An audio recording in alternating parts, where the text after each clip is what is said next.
hello. Okay, I'm very late this week, but I am getting in under the wire with another one. The sun is blaring on a Tuesday evening. It's very nice. Doesn't quite feel like I live in London or Croydon at all. But here I am, ready to look at some music from some people that, well, potentially live relatively near me. And what are we having a look at today? Prelude to Ecstasy. So I'm interested to see how much of this I can get done, because while this is relatively short, 41 minutes, that's not very much, and 12 songs, and all of the songs are reasonable lengths.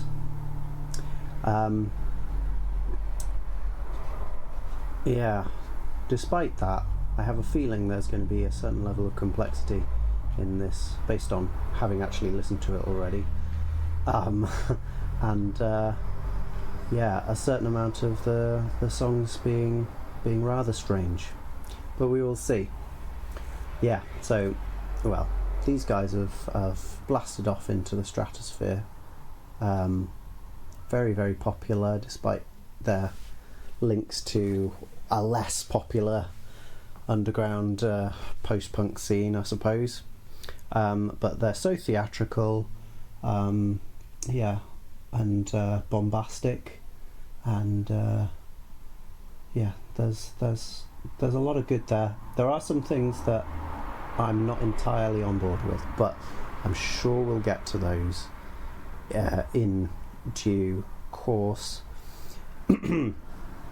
So, just give me a moment to sort out getting hold of the chat, which I'm doing in a very rudimentary way at the moment.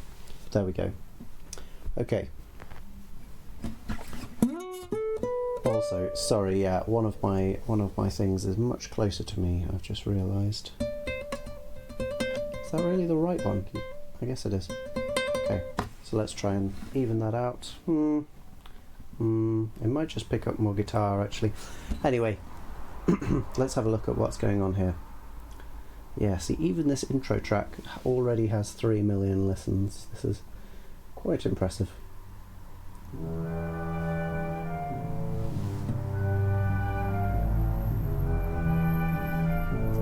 Okay, so, not what we expect already. We have orchestral instruments.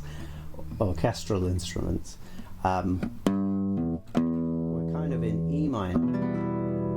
And we get this thing which already takes us out of it. Okay. Let's just hear it one more time so you can get that feel.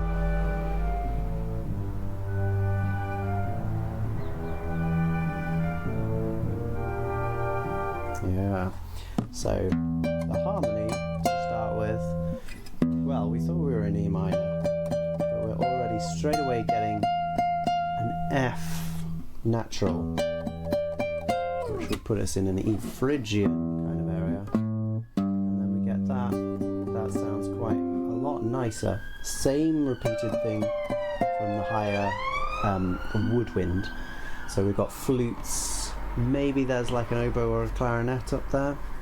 We've also got low brass sounds and timpani even. Let's hear it one more time.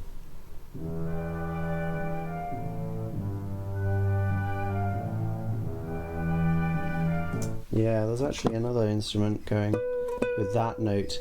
Now, that one's the real spice here, because it's giving us a nice B, filling out an E minor 7 chord, but then we actually go down to a B flat or an A sharp maybe for this chord, and then what is that?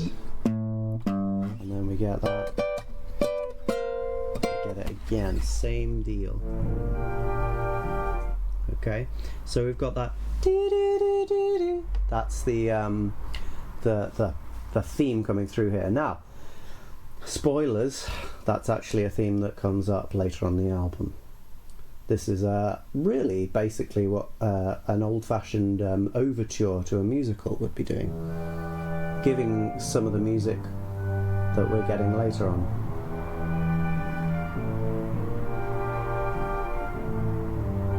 Yeah. So we have that B flat coming in there, I think. Let me just hear that again, because since I said that. Yeah, I'm pretty sure it's that.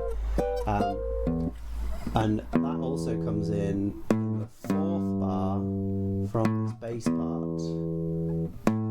There it is, there's that B flat. So they're linking up for moments. This E minor 7, isn't that weird? That's pretty weird. That's a really nice G chord. That's not exactly, but it's not sounding too ominous. And then get the same thing. And then, yeah, when we get that B flat, do we get the B in the other harmony, or does the harmony shift there? Yeah, it kind of shifts, so we get more of a G minor sound. We don't get the B coming through there, and the orchestra shifts as well. We get a different texture. It's no longer so split apart. We don't just have the high woodwind and the lower brass sounds. Now we've got a bit thicker of a sound in the middle. Everything's come closer to each other. Okay, and there we've now got a proper G minor tonality, which adds an A on the end. It's in octaves as well, so I think it's down here as well. So it might be up an octave from this. So imagine it at the same time. You don't have to. You've got it. Okay. And then a thicker texture again. We've still got heavy brass lower down, and then goes E, G major, and we again get that thing happening up there. Yeah, and so now we're getting a clearer second chord there, rather than it just being and then off. It is doing that, but then it's being reinforced by the chords lower down in the brass. Let's hear it. Okay. So you hear that? We're getting, and those chords, yeah, a real B flat major, G. One of our tertiary shifts. Third part, both major, can't exist in the same key. They've got this B to B flat, false relation. It's nice. Yeah. And then we get this kind of weird rhythm.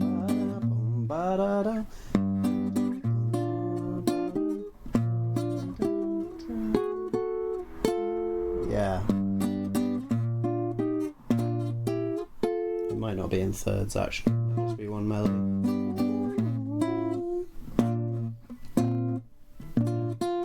It's definitely doing that. Let's just check the third.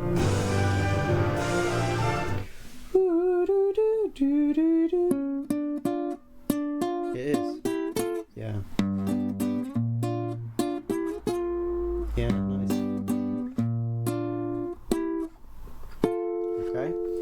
And that's in an odd time signature. 1, 2,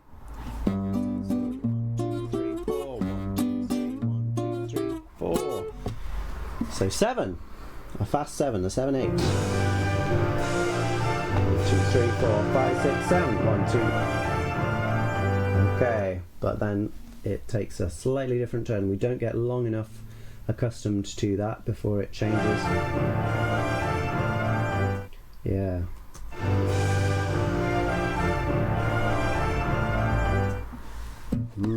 So we're on an A there and doing the same thing. And then we come to the G shortly after that. Okay? So yeah. So we've got a bit of G, a bit of B flat, and then just A minor on the way back to G major. Sort of a subtle change chord.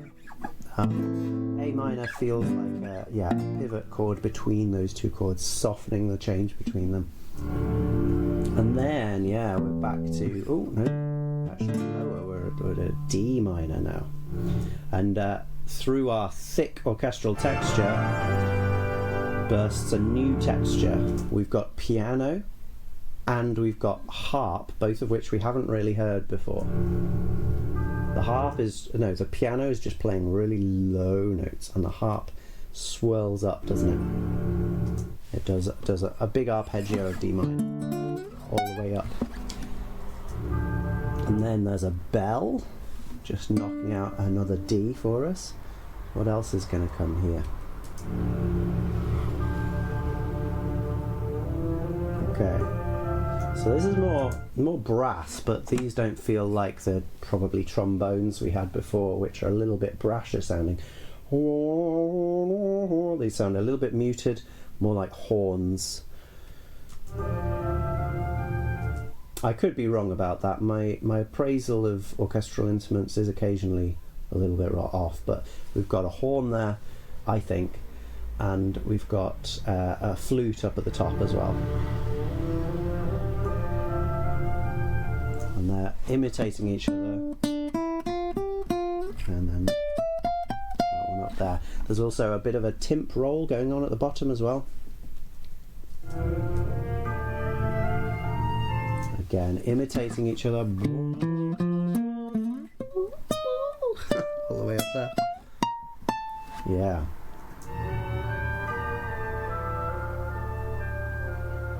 Let's hear that bit again. Also, keep an ear out for each of these melodies. They may well come up again.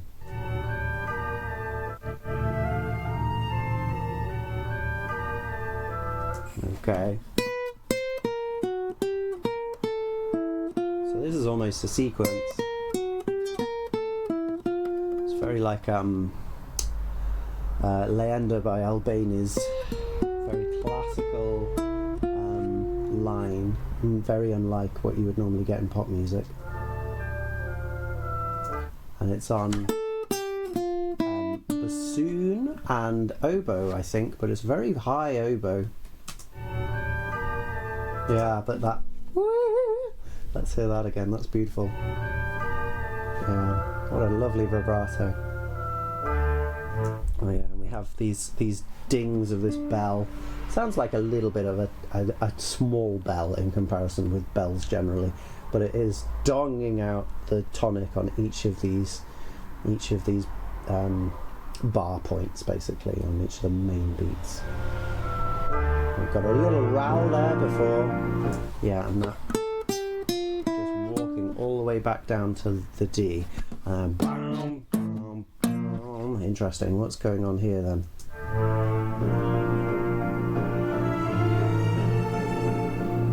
Big swell of strings there in octaves doing da da da da da. A beautiful melody. We've heard it before. It was repeated by the horn and the flute. Missed a little bit there. Okay. Interesting melody. It's got the ba-da from the previous one, but it seems to be its own thing really there.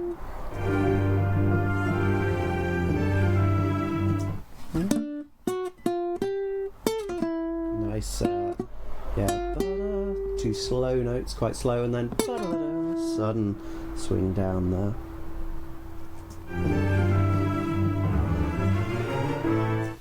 Nice lower scale there.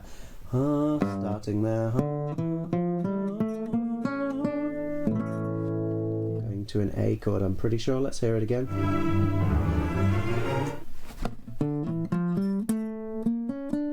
Yeah, it is that, isn't it? It's just the harmonic minor scale.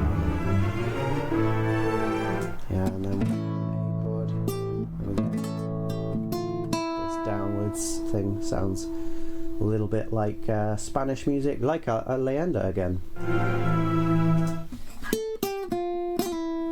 And that is actually very similar. You would get that in Tarrega, I guess. Tarrega. Yeah.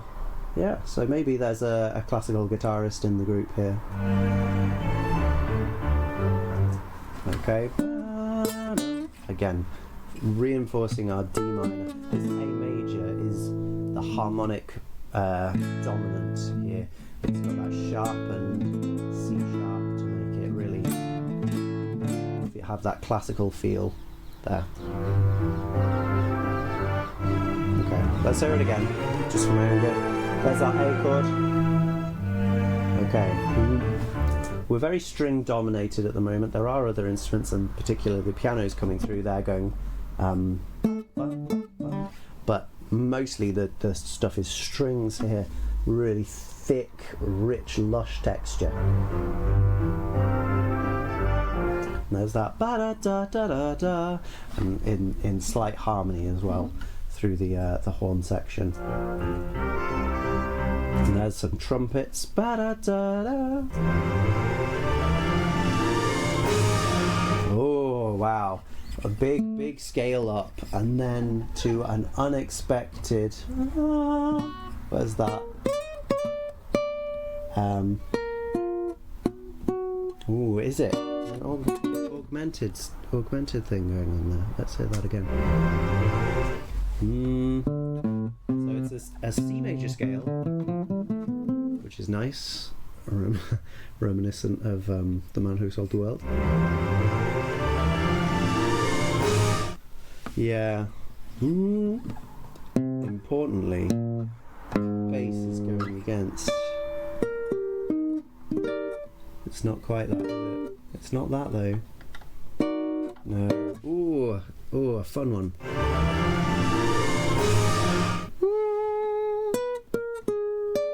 So that's the important thing there. And then that is what the bass is doing. But what other notes are going on here? It does overshoot, so we've definitely got a little bit of E flat, a little bit of D, and also quite a lot of A flat and F. So either way, whatever the notes are here, really there's only one that we've come across regularly before, and that's that D. Yeah, I think that might be all that's going on. So we've got a dissonance between the E flat and the D. And both of those notes don't go massively well with A flat. I guess the E flat does, but then the F doesn't really go well with the E flat.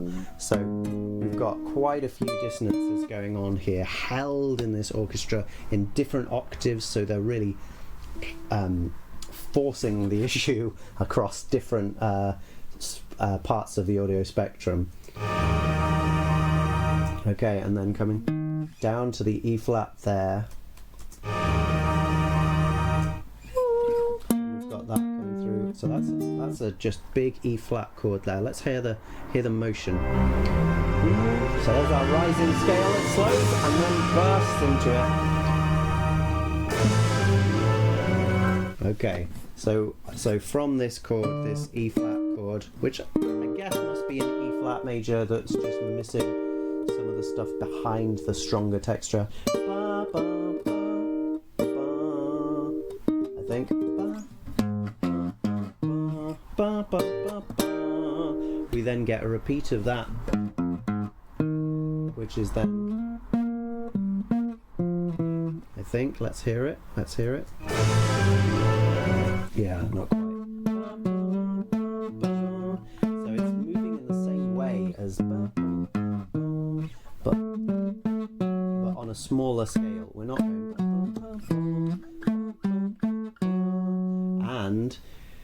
and it's up a semitone from where we started the last one there. So we're again moving our tonal center between two different chords, one of which came as a surprise the first time. This then second one also comes as a surprise.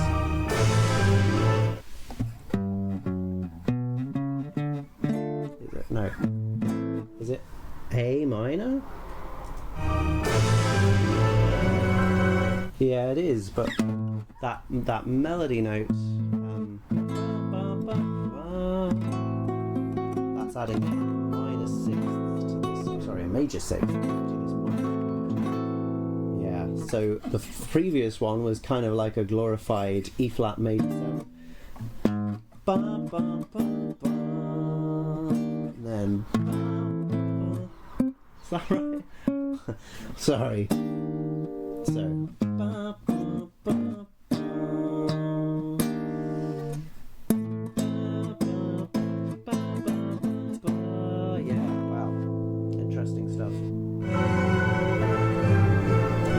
Same thing again. The strings have got some tremolos going on, mainly in the left ear there. The main melody is really being powered out by the trumpets. There are definitely some low strings doing the same thing too. Now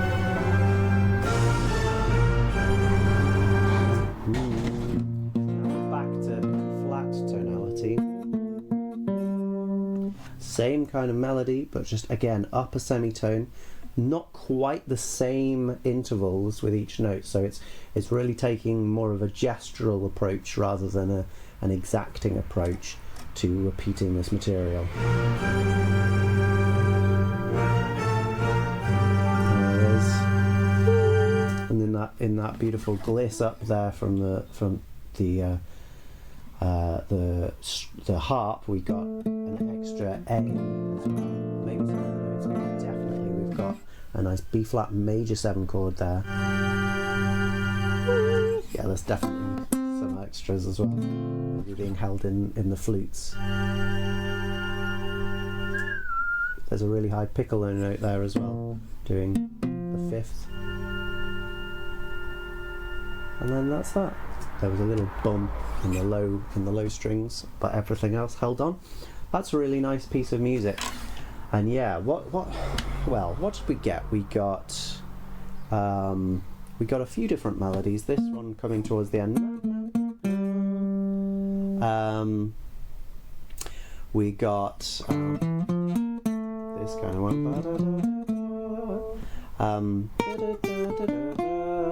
And then the other one I can remember is okay. So let's look for those. Let's see if they come up.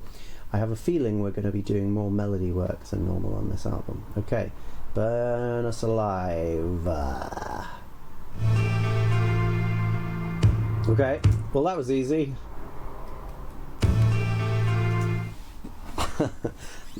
So that's a kind of version.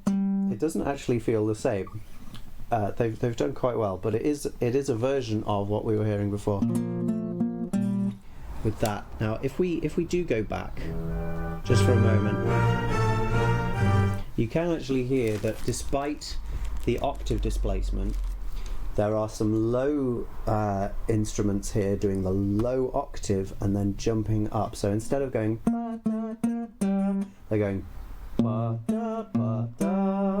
okay, because maybe just because it's a thick orchestral texture with lots of similar things happening in the different octaves, it might just be creating an image of when things are actually going however, I feel that some of the instruments are actually doing Let's hear it one more time.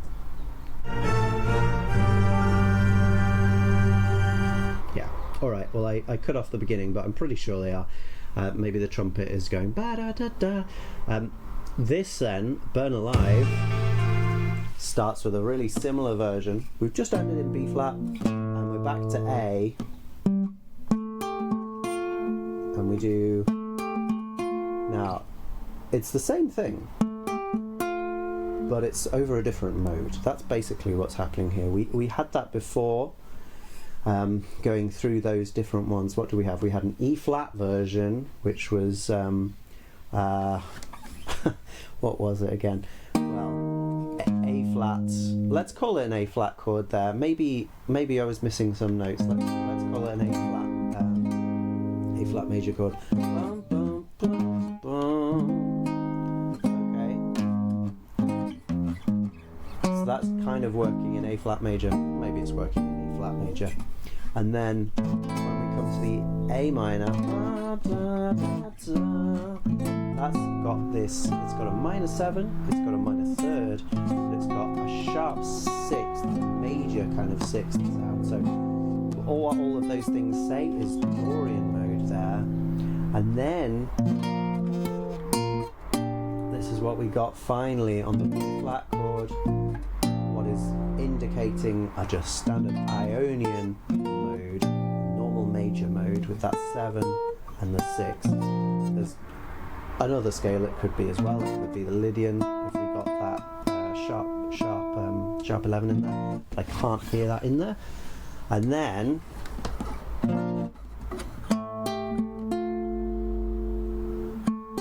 what this is suggesting is Aeolian mode with a flat 7 and a flat 6. We haven't really heard the 3rd here, but undoubtedly it'll be, well, no, there's a fair amount of doubt. These guys have already shown themselves to be quite surprising, so there's a chance that this would actually be over a major 3rd, but if we're just taking modes as the standard way, that's what we're doing, then we would have an A minor, Aeolian mode here with that flat 6 and the flat 7 being that. So yeah, we're getting a version of that already straight out of the gate. Now let's hear the rest of the thing after having stopped after the first second.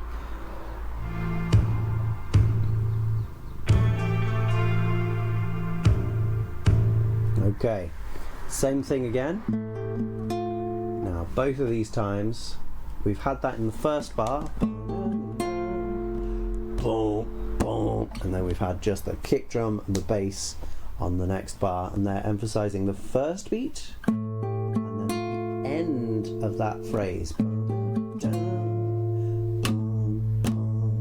Okay, so we get kind of 1, 2, 3, 4, wait, bar, bar, wait. Okay, both times. Also, where is the orchestra gone? Totally gone. Now we're down to drums and bass and guitar, and maybe something else filling out the texture, but it's pretty full already from the echoey guitar. Yeah, it might be that the guitar is being echoed on a synthesizer as well. Okay, we've gone back up to B flat, but we've got mostly the same riff now. The same 2 notes are repeated. So those are G and F. We've still got those here. We would assume this was like a B flat major chord, but yeah, we haven't got the 3rd. So it's just the 6 and the 5 with that B flat. Same thing again. Okay, now down to G. Same thing again. Okay, same 2 notes repeated. Oh, and we do have that B flat in there actually as well. Let's just check we didn't have something like that going on in the first chord. Oh, that's definitely an A. And the same thing again. Nice. And then okay.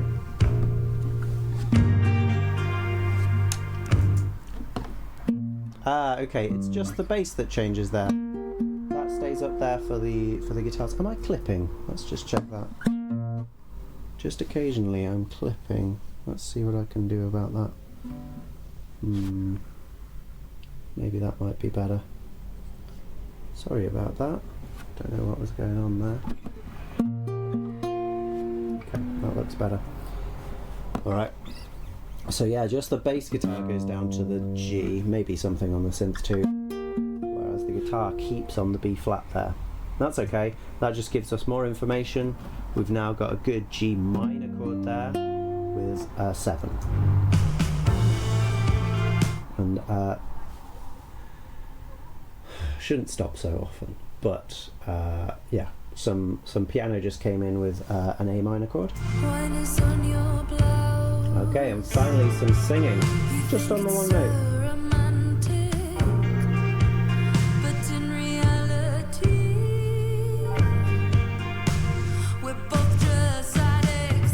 Okay, it's starting to kick off. So we had that A minor chord. Just holding the 1 note, and it's not the minor. Let's just check that. having a problem with memory. Yeah, it's not. So we go. Oh, sorry. So just holding that note. That's not actually in the chord we were expecting there, the A minor. No, we didn't ever get the third.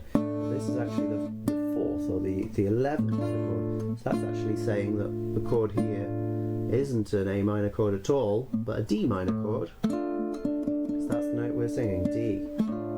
Okay, and then when we go to this, yeah, and then, yeah, when we go down here, so we have 4 versions of more or less the same melody. The first one is just one note. The last one is one note with then, sorry, not the last one, the second one is the last one with then one higher note added. The third one goes even further, but we've still got mainly just this one note. And then we go up there, and the last one takes it to a different place, going in between 2 different notes much more often. And the drums are now suggesting we're gonna change from this very open feel that we've had so far to something slightly more energetic. But maybe not. We'll see. It's very sparse though. There's not much going on. The drums are leading us towards something. Okay, there we go.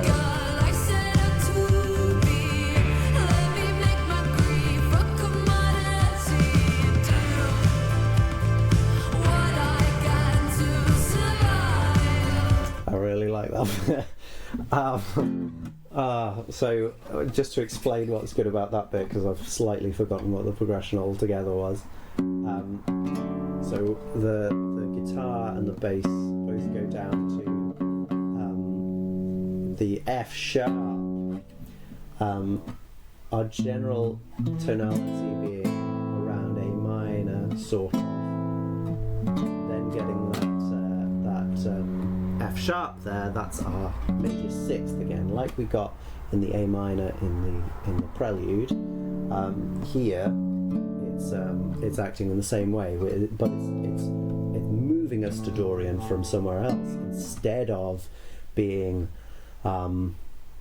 Dorian being just where we are, and so it feels much more climactic, and especially because we get the F sharp in the bass. That's giving us a D major chord with an F sharp in the bass. So the F sharp is a first inversion, and it's moving somewhere else, or that's at least how it feels. It feels like it's not a rest chord at all. It's full of buzzing energy. So let's go over what the whole sequence was again.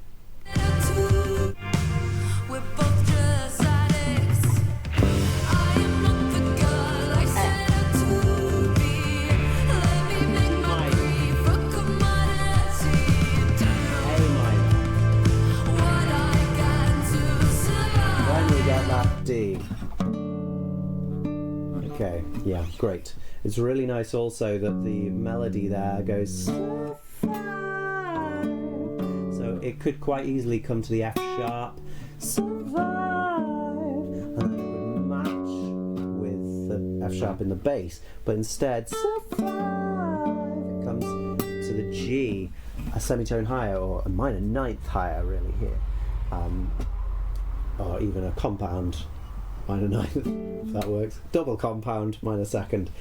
Cool idea. It's not very clashy, and it just lasts for a short amount of time, so we really don't feel it as a clash, but it's a really exciting dissonance for a moment. Just do, and the melody is really strong. Survive. It's not limiting itself by singing the notes that are in the chord. Yeah, interesting chord progression, especially because 2 of those chords have an F in, and even the A minor, well, because it's so closely related to the F and the D minor, we get no indication that F sharp is coming in the next chord. Really brings us a lot of surprise. There's a kind of that's the main melody, and that's also going on, I think, in the synth in the background. Yeah, so it's like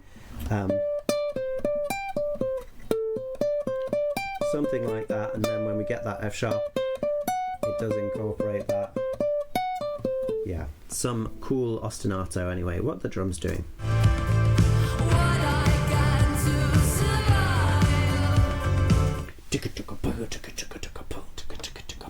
So pretty straightforward, like backbeat 2 and 4s emphasized by the snare, but then we do have pretty constant semiquavers in between, which yeah, really feels like a propulsive workout anthem kind of thing. Okay, same thing again.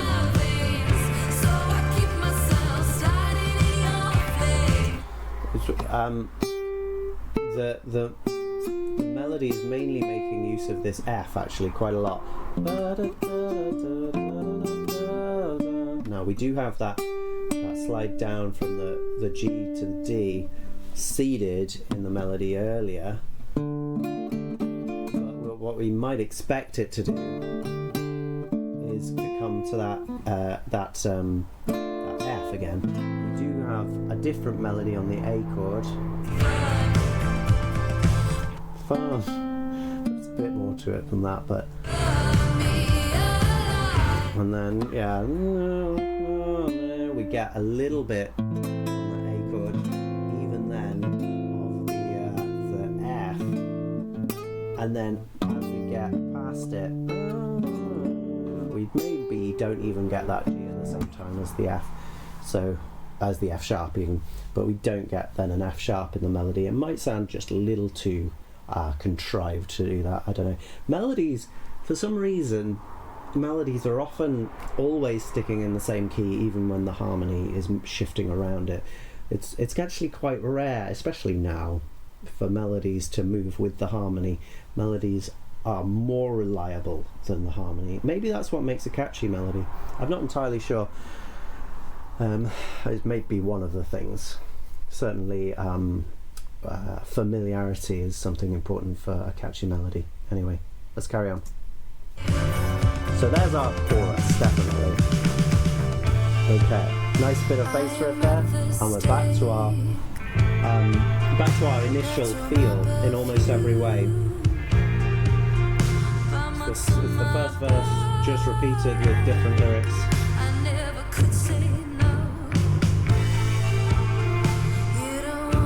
That was interesting, a moment there where it seemed to change bar early, but I don't think it actually did. 3, 4, 1, 2, 3, 4, 1, 2, 3, 4, 1, 2, 3, 4, 1, 2, 3, 4. Yeah, so everything leads towards the last quaver beat of that bar, ba-dum-dum-da-dum-bum. But then it is still a 4/4 bar. It sort of imitates a 7/8 bar, and we've had 7/8s in the Prelude, so it wouldn't have been totally out of the question to get a 7/8 bar there, but we don't. We just get a sort of joke 7/8, which I quite appreciate, just to wind up the mathers out there. Okay, constant note there, quite maybe this isn't what they're going for, maybe it's just that they like the texture, but Oh Superman by Laurie Anderson has that constant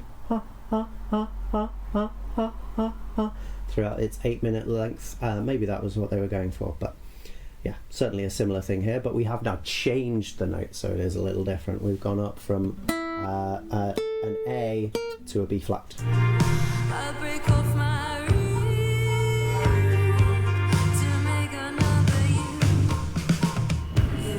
and then we had 2 notes in the same bit, both those B flat and C at the same time.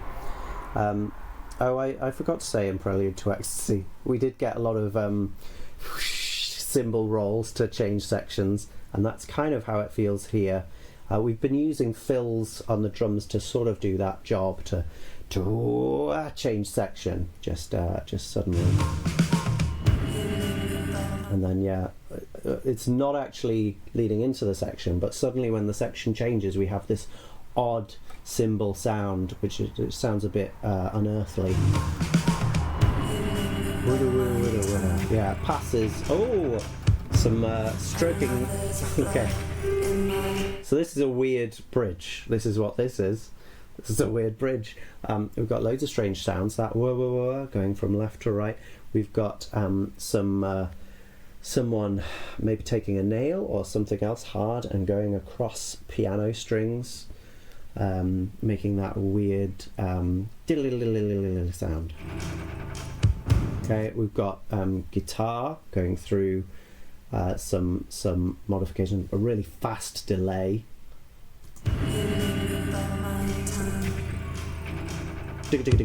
Yeah. And really the only things that are here that are normal are the drums. The drums are keeping pretty stationary. And then the voice, which is normal but isn't actually singing a note, it's just speaking. A little bit of normal piano there. Yeah, loads of echoes, loads of strange sounds in the space. Okay, and now we're back with the chorus kind of section. It feels similar. There's a little bit more synth stuff. There's a little more, maybe vocals just hidden behind a wall of reverb, but something padding out the high frequencies a bit better. There's that F sharp again.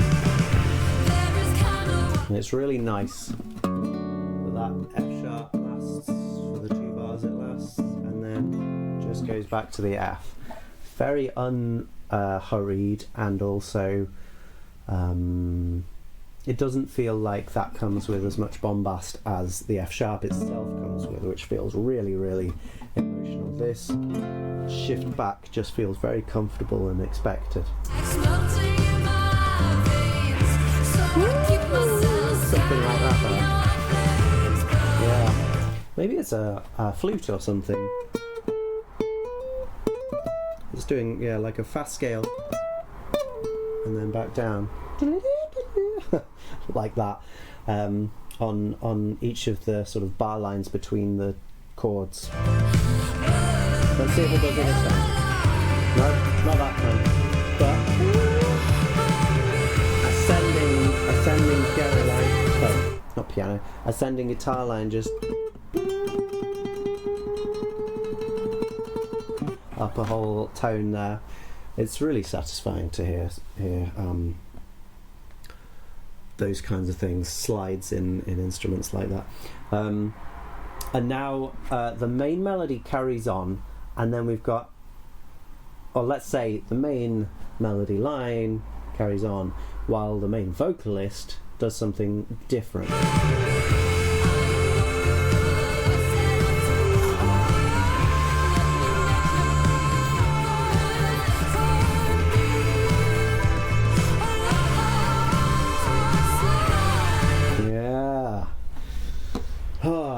So it's mainly just higher, holding this A, which is fine, works very nicely with this chord and this chord. You get a bit of C as well. In fact, all these first 3 chords have that A in. They're all there, and even the next chord has that A in, but we don't quite get the same thing there. Yeah. Okay, that sounds very like very similar. Let's hear them together as we kind of do. No.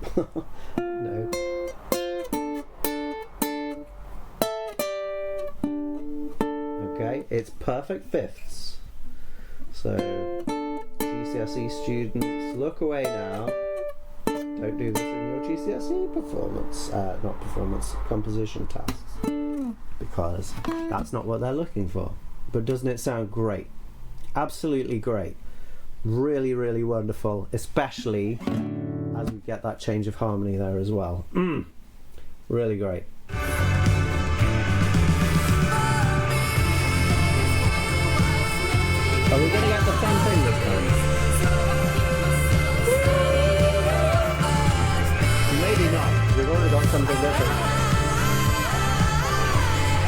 Okay, not quite that time.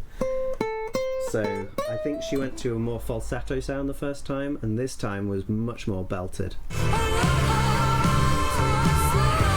Yeah, so not a pure falsetto probably, but it's those notes quite sweet. And this time,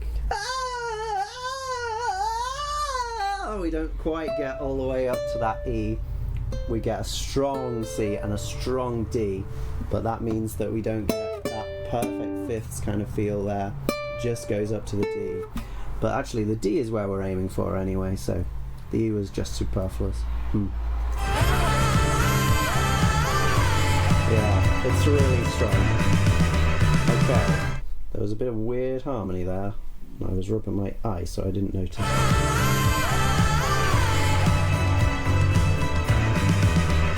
Yeah, so everything's holding this D, but we have an E in there from the guitar that then briefly goes down to an E flat and back up to the E. Weird. That's all I have to say about that. Slightly discordant and unexpected. Oh. Really nice. So get back to the F, but really the only thing we hear after that first impetus is the bass holding on. Bury me alive. Well, no. Bury me alive. We end on the G rather than coming down to the D. Interesting. Cool song. Cool song. Is it Bury Me Alive or is it Burn Me? Yeah, Burn Me. That makes sense because it's called Burn Alive. Okay, well done, Seb. Right. Caesar on a TV screen.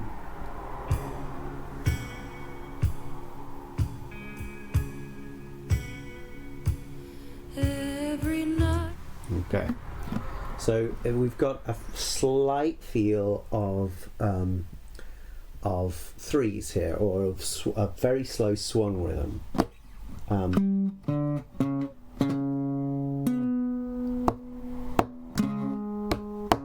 Something like that.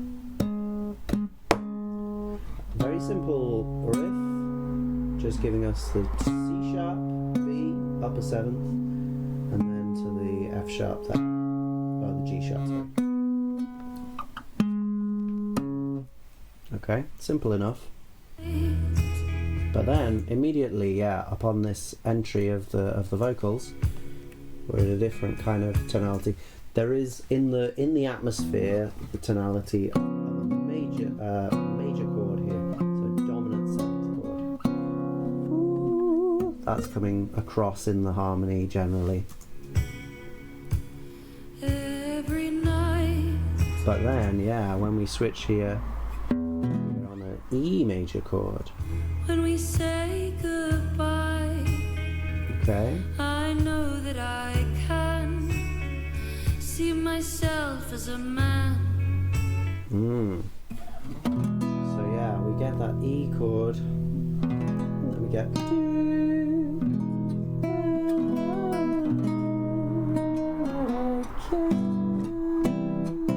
no, what's that? How is it neither of those? We've got that definitely. No.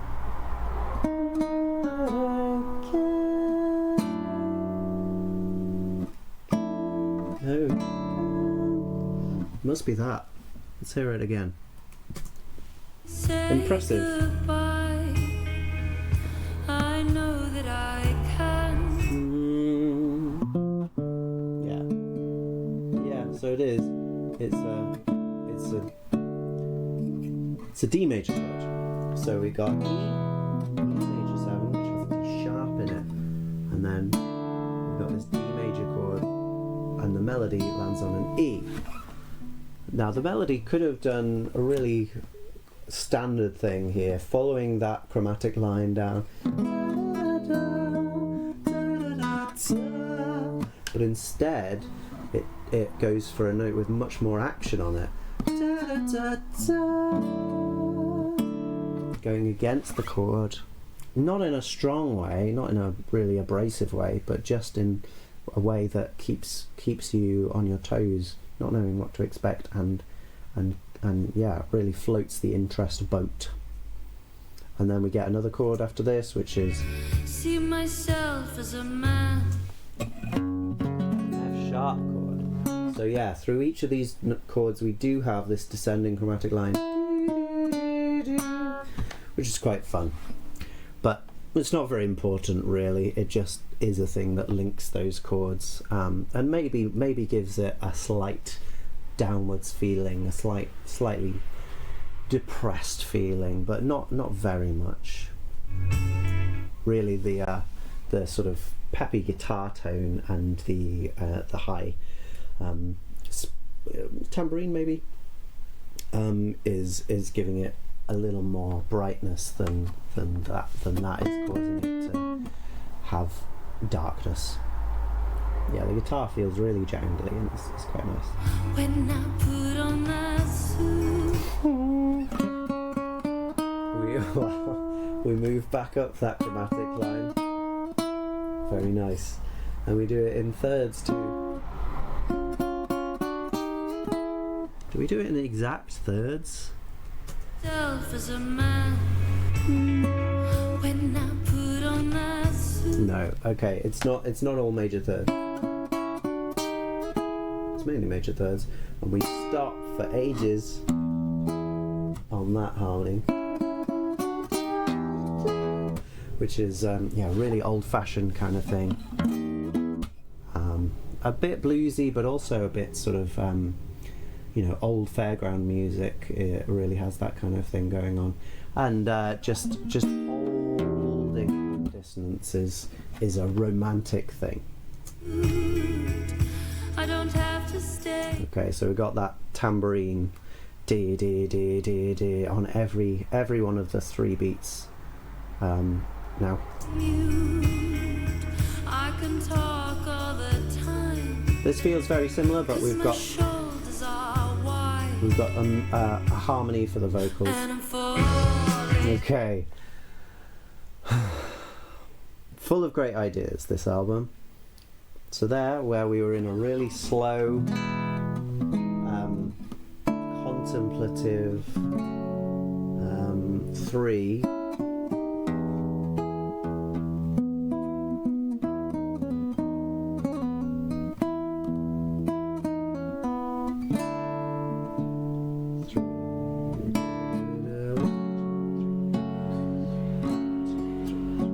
But this time we get to that F sharp. Sometimes I just lose myself in the music. 1, 2, da da da da da da, and then we're into a different tempo and a different meter. We've no longer got the 1, 2, 3. We're now in 4, just all together in 2s. 1, 2, 3, da da da da da da. Yeah, totally different tempo, but really nice.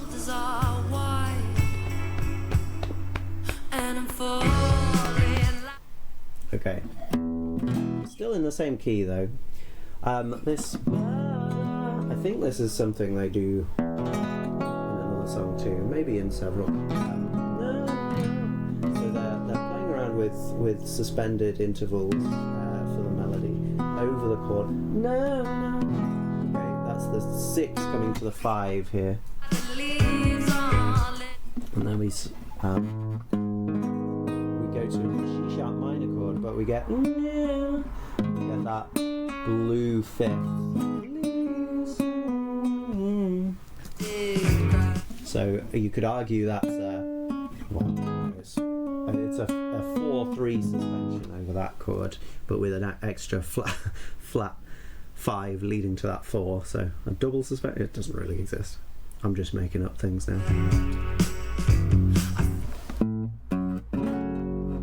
That feels like an F sharp major chord, but I can't tell you why. Okay, here's our E.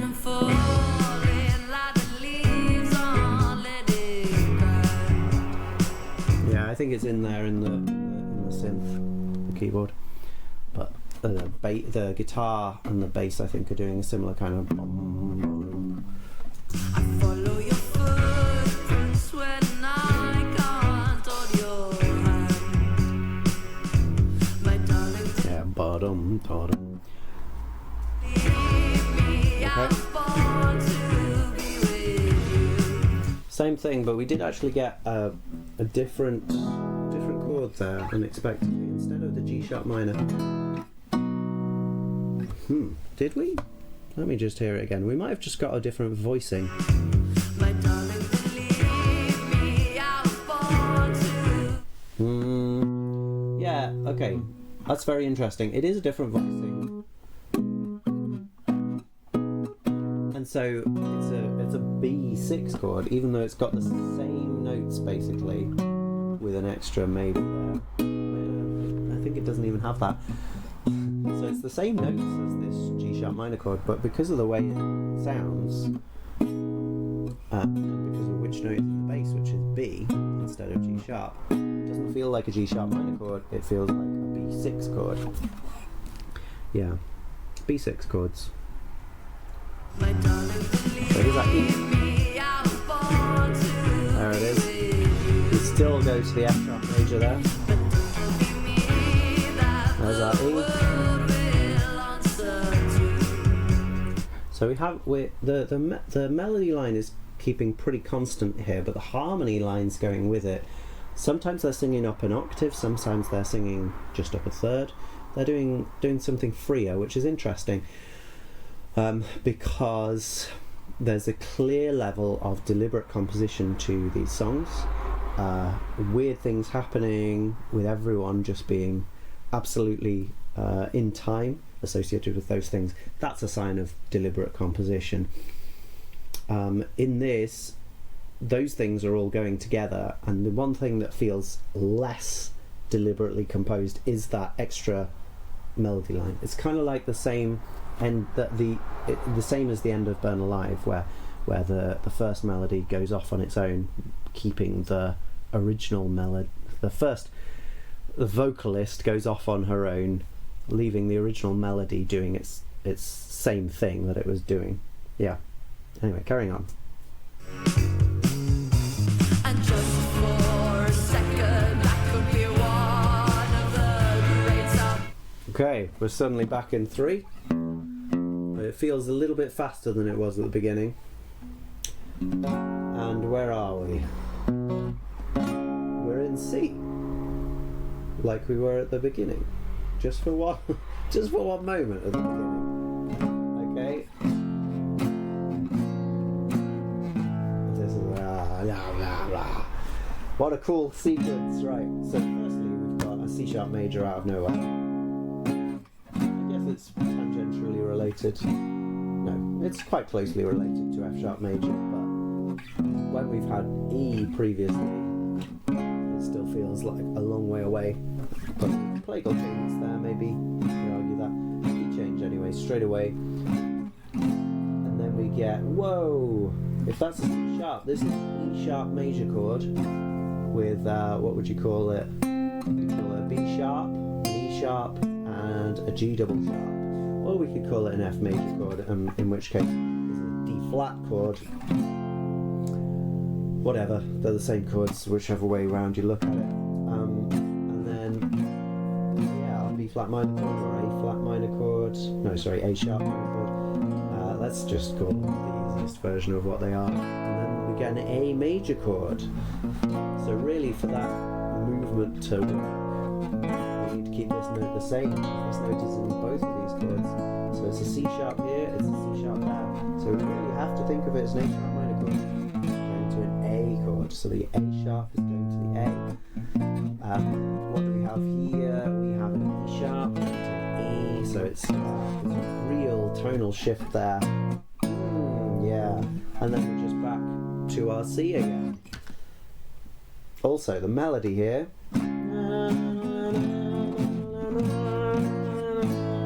Another chromatic line. This one is our James Bond line. On the 5th here. If we just do it, it's obviously James Bond. Great.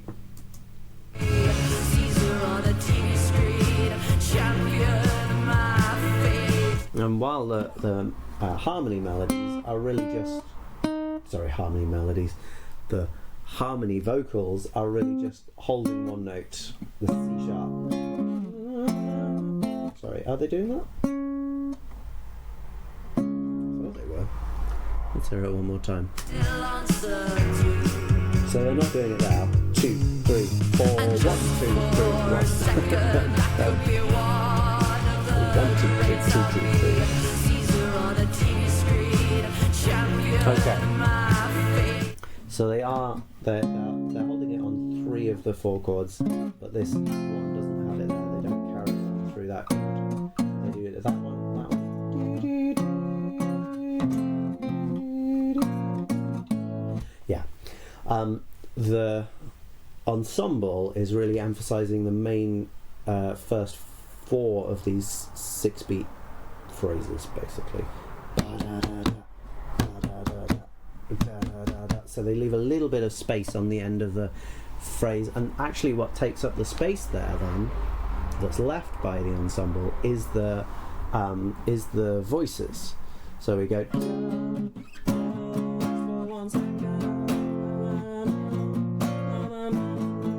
So sometimes the melody of the vocals does have some extra notes after the ensemble comes in, but when the ensemble stops, we get an extra 2 things without ensemble from the vocals.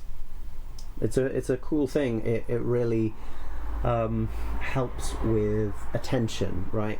The attention might be split on the first thing between the ensemble and the voices, da da da da, but then they take it back absolutely. Each time the ensemble stops, they can take it back, and so keeping that going through a whole section like this really does keep your fascination moving between things, and it's great, really good. No one can tell me to stop. I'll be the thing I want. Yeah. So that starts the same.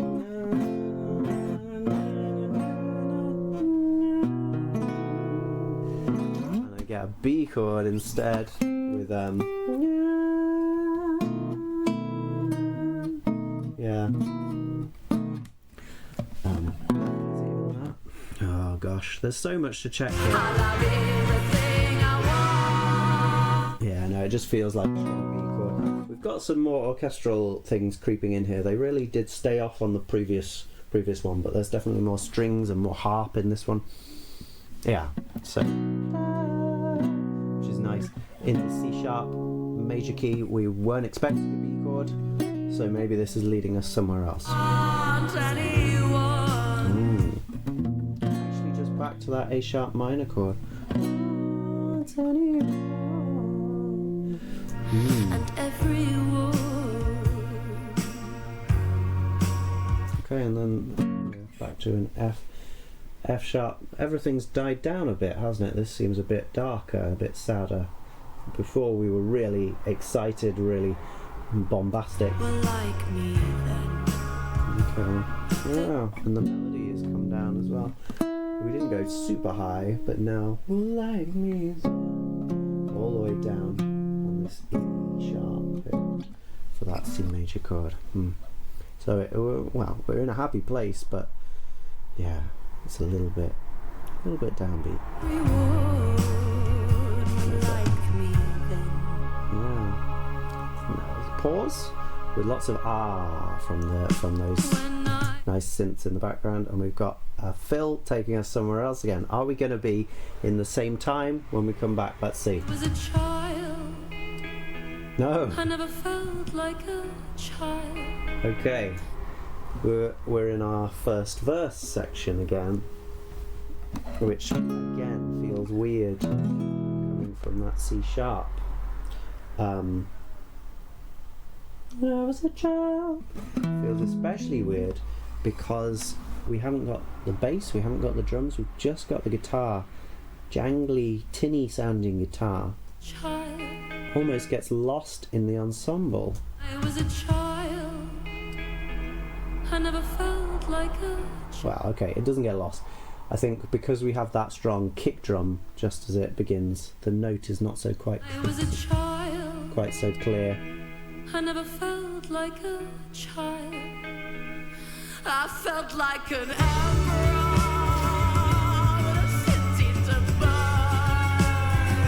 burn. Okay. So, yeah, we had this slow 3. Oh. And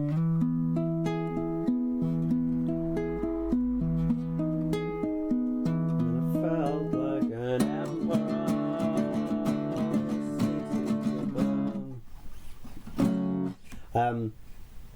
So this is very clearly 1, 2, 3, 2, 2, 3, 6, 8 if you like. And then this feels much more like 1, 2, 3, 2, 2, 3, 4, 2, 3. So we're keeping the same rhythm really. We've still got those 3s, 1, 2, 3, but because we've got another subdivision here, which didn't exist before in the previous section, it feels like it's kind of working in a different time signature, even though the beats are the same. There's no point changing, but yeah, we're getting subdivisions of those 3s, which propel us into a different kind of feel. Also, the ensemble, just everything comes back in, doesn't it? So it feels very different because of that, and it feels so strong. And for the word emperor, what a good choice! What a good choice! Down on my Na na na na. We got that again.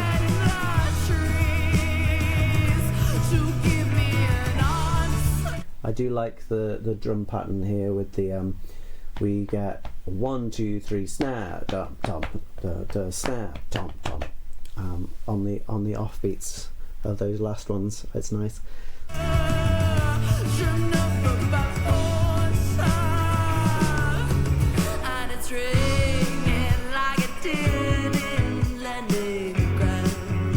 Okay, and we're back into our more straight 4/4 section here, and even more audaciously, we didn't even really have a pause before getting into this now. So yeah, very very exciting sudden change. My lover would like to buy a flat in Leningrad. Harmony vocals here are doing octaves. And I trade my tongue They still are, but now the other one comes in halfway there. There's a new synth line come in there, all the way up here, doing that kind of thing in the background.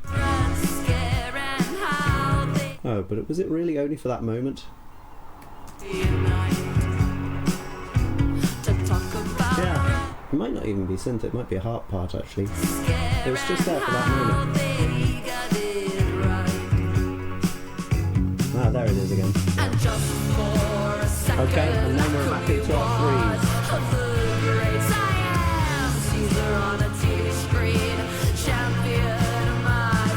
We've got tips, we've got brass, we've got strings. Simple, all that beautiful stuff.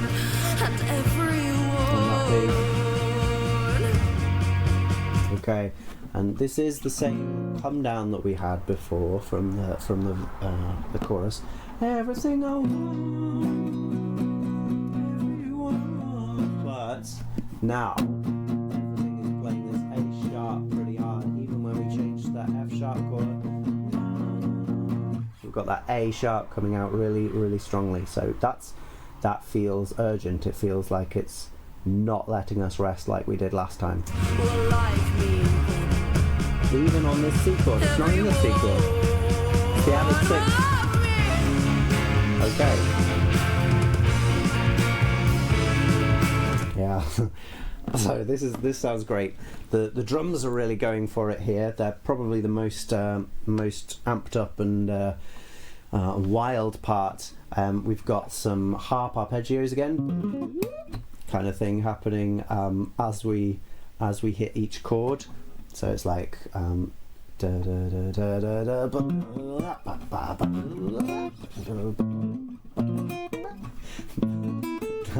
that's it, exactly like that. And that's happening on every chord here, and again we've got the 1 2 3 4, 1 2 3 4. It sounds so thick because we've got such a large amount of instruments playing here, not just the band instruments but the orchestral instruments as well, and it's more or less full. I think everything that we've had so far, maybe not quite all the brass, but yeah, definitely thick texture. And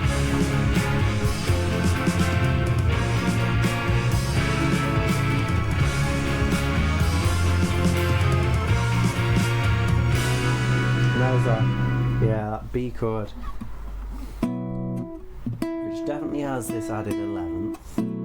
Whether or not it has a 7th, I don't really think it has a 9th. It might have a 7th. I'm not sure it has a 3rd.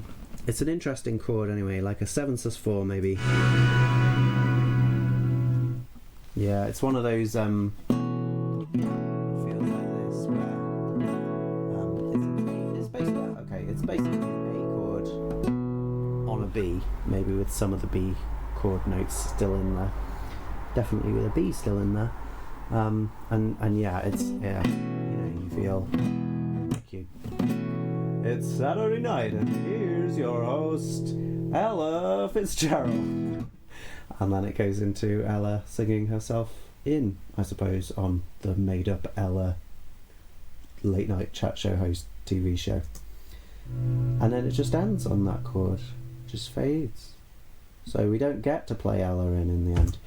Now, I really love the Feminine Urge in real life and as just a song and as an urge. I appreciate it greatly. I have some of my own. Maybe that's why I like this song so much, but I really think this is masterful stuff. Okay. So, what is there to say about a drum beat? Well, about this one, it's the drum beat from Be My Baby by the Ronettes, most famously in that. And it starts the same way. Ba, ba, da, da, ba, ba, ba, da.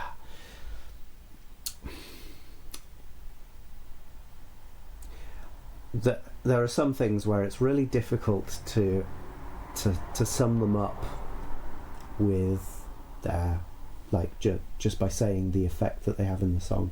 Sum up their effect in the song is really difficult. I think it works on a very simplistic level of being instantly recognisable. It's a simple rhythm, but it's not overly simple, so it's occurring in a place where you can hear and understand what's going on, easily clap along, but it's not just spoon feeding you basic food, because you've got that one quaver there, you've got something extra going on. This is not the episode to deal with this particular thing though, but anyway, it's just a really famous and catchy ass drum beat, and as well as that, it's going through a weird what is the filtering going on here? Is it like, it's like the effect you get when you change the delay speed as the delay is going. That's what this weird sound sounds like to me. If you know what it is, please do let me know. That kind of thing. It might just be a fast delay. And yeah, then we're in with B minor.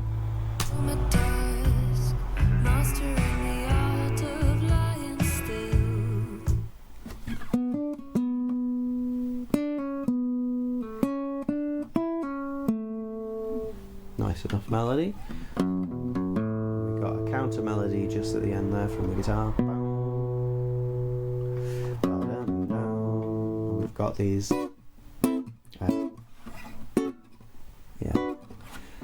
high guitar chords as well coming in on the ba ba da ba ba da. Yeah. Breathe like a girl till my lungs feel. Yeah, so this part of the melody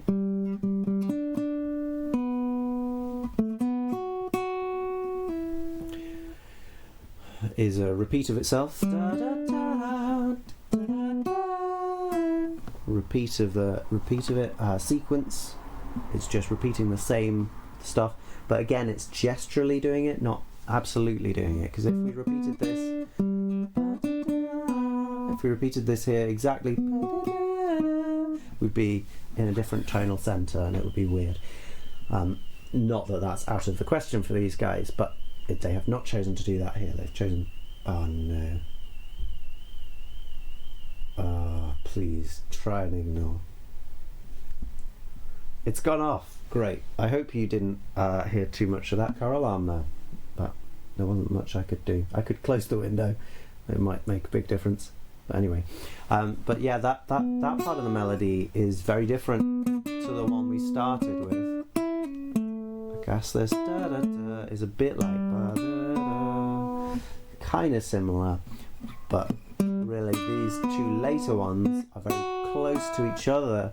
They feel very similar to each other, so it feels like that first part of the melody is its own thing, an A section, and then the second part isn't a B section. We're over actually some straightforward chords, all occurring in the same key in B minor, A, E minor, G. We have a kind of Western sounding guitar. To be fair, a fair amount of the guitar lines on this have sounded pretty Western, like spaghetti Western kind of soundtrack stuff, Morricone-esque, and I don't think that's any bad thing. I think it's an incredible sound. It is also related to like Hank Marvin and your general surf rock kind of sound as well. So it's not purely Morricone that has the ownership of that kind of twangy, low down guitar sound, but that is what it brings to mind for me. Drama, that's what I mean.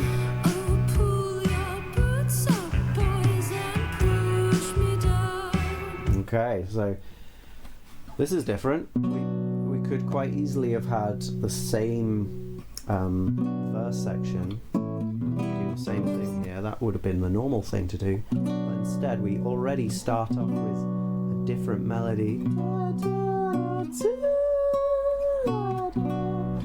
and then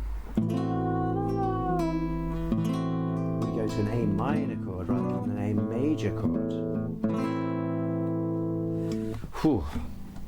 Yeah, and it has that sixth melody. Lovely stuff. I get the 6/5 again. Yeah, well, that's the same, I know. But the melody's different again, isn't it?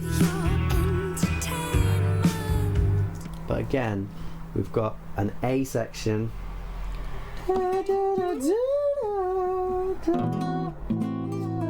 and then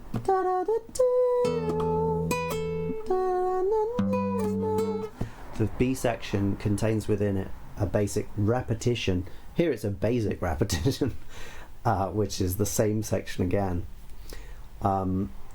Previously it was a more complex repetition in that it was a sequence, it moved it up in pitch.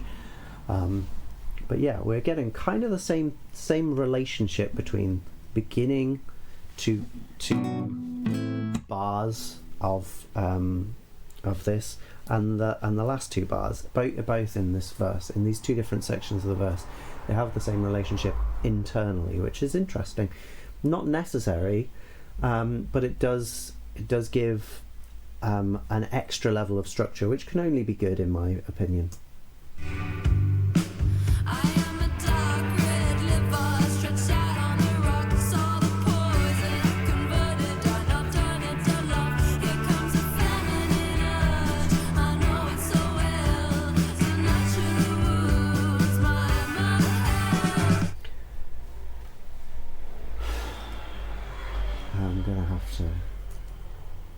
Gonna have to cover these some other time.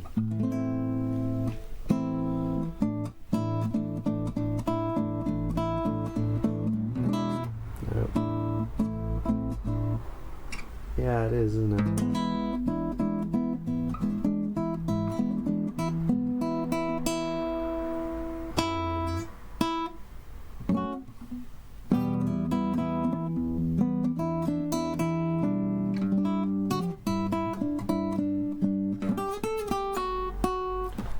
So, the harmony is so beautiful. And the melody, so it's not the most genius melody ever, but then it keeps basically the same on the next chord. Let's just hear it again, just in case I'm taking an advantage of my own head here and saying it's more beautiful than it is. So it's our A minor chord. It's a G minor chord. Ah, right, okay. Yeah, so it is the same.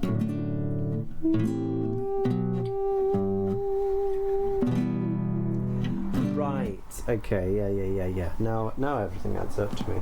Right. Apart from this G minor chord, I thought we were in B minor. We just had a G major chord.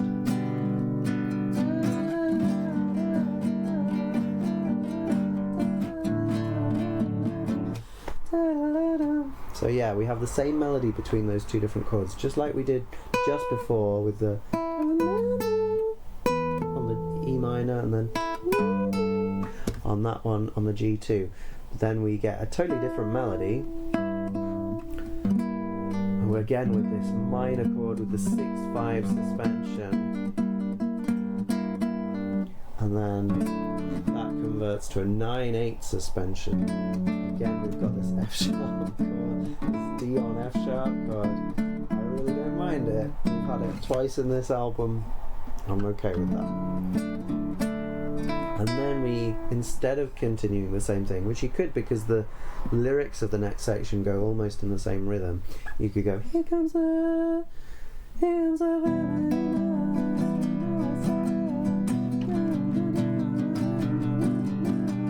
but that would be boring, right? Let's evolve the melody. We've done it the same twice. It just takes a little bit. So we go up that first phrase, and then we do it lower again the second time, and then we reverse that, I think, on the next one. Let's hear it again.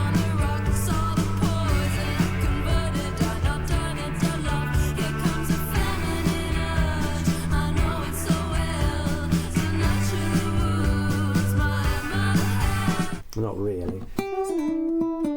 So we get same thing again, but then on that G chord it's kind of interesting to end, but that's because it's an anticipation note for the next chord, which is a D, to spoil the surprise there. God, so good. Okay, the drums are also cool here. They're not quite doing the same as they were doing. It's not like bum ba dum da now. Bum da ba. Sorry, it's bum da da da ba da, and then the second bar bum da da da da. We get those da da da at the end of each of these sets of 2 bars, and that is really propulsive.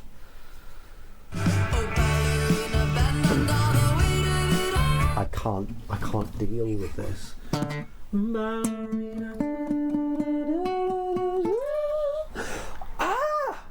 I wish I had written this.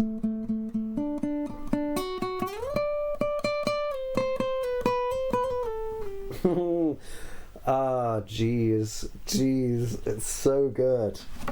It's so good.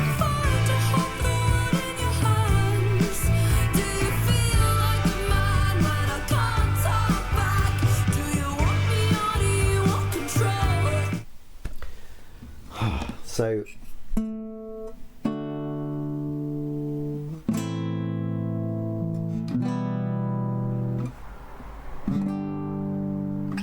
again, we in actually all of these sections we've had that E minor going to G.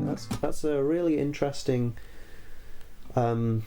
connector, right? All these chord progressions have had those as the last two chords. Did we have a G minor just then though? No, we do. G minor 3. So it's not a G major this time. But yeah, we had B minor to A to E minor to G. We had B minor to A minor 6 to E minor to G. We had G minor to D major on F sharp to E minor to G, and now we've got D major to A minor to E minor to G minor 6. And she goes, control! And breaks as well. Beautiful. Beautiful. But more importantly, not just the beauty, this melody. When was the last time you heard something like this? It's a D major arpeggio, but not just that. We start on the 5th, a little bit strange, but fine, and we get all of those getting stronger each one, and then we flip. We go past the repeat of the 5th, which would be standard, and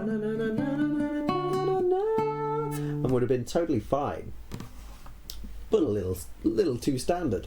Even though no one does arpeggiated melodies anymore anyway, this one takes the decision to do go above and beyond with that.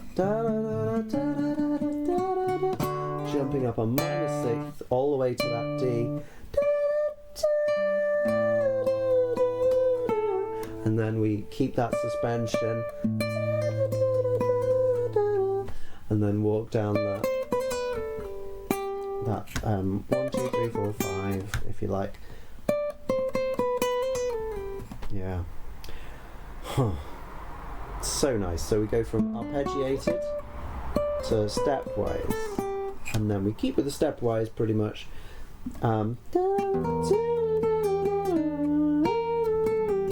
Is that how it sounds? It doesn't quite sound as aggressive as that in the recording, I think.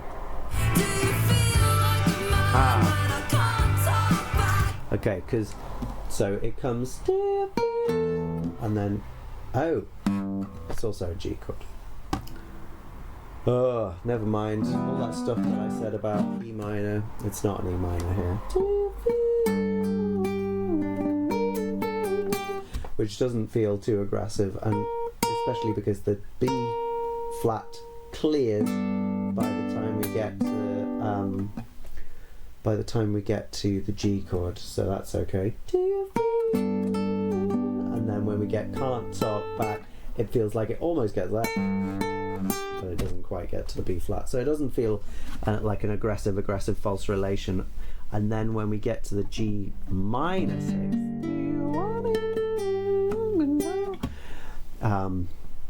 it's interesting that the melody decides not to take the 6th note, arguably the most interesting note in that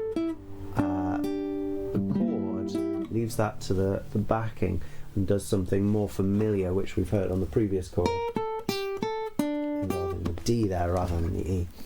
Cool.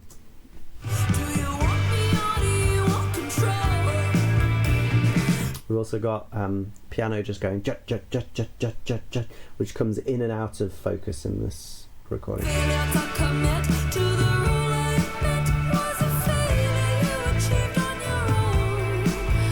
Got a bit of harmony there, higher harmony on the melody, which is really, that's going high.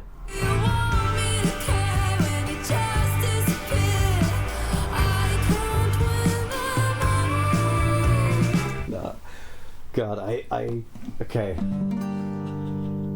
Same melody there. It has a slightly different feel because we haven't got the constant movement that we had before.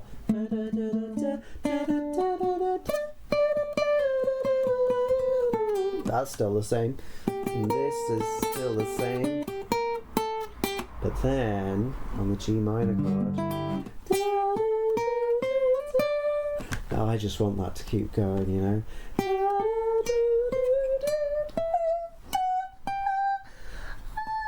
That's what I want. I want it just to ascend, and then us to go back to the D major chord. But instead,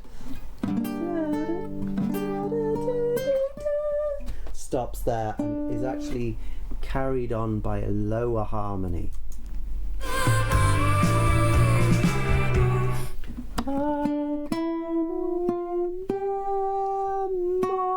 Unexpected final note.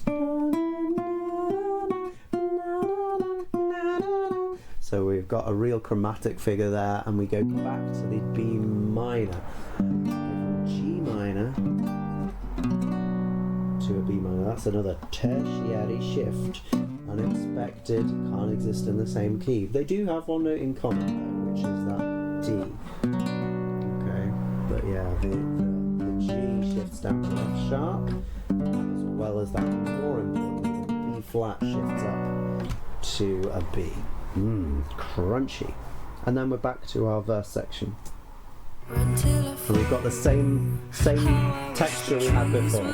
All the same. Probably different words. The dum bum da bum bum bum da is back again. Same melody. This time we don't get the I haven't been going into the guitar melodies here, but they are interesting, but they aren't taking the focus, and I think I will be wasting too much time to cover those as well. But the melody here from the singer, it doesn't go up to there this time and come back down. It just stays pretty much around that F sharp on that bar. And it even stays there on the A chord there until the last moment. And then we go up to the B.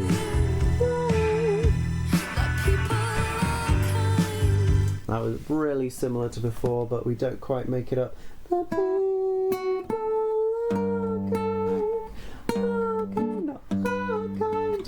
Which is very funny. Let me just check the lyrics there. I could never live with the guilt of lying that people are kind. Yeah. So so the normally if you're going, if it was hoping that people are kind, it would be the happy interval there of A to B. Maybe that might be a bit generic, but that's an idea. But instead, the people are going to get the B flat instead, and it's a G minor chord as well, I think. Anyway, let's just check that.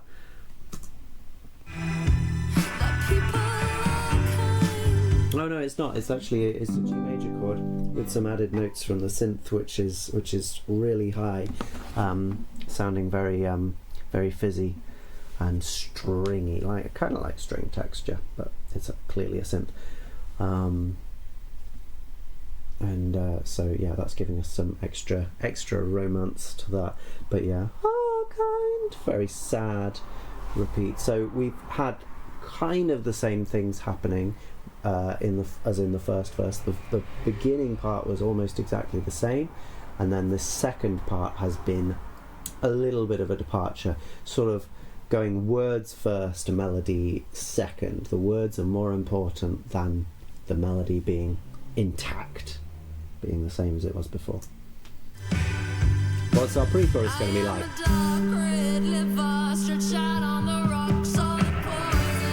Wow, what a weird moment. So everything stops.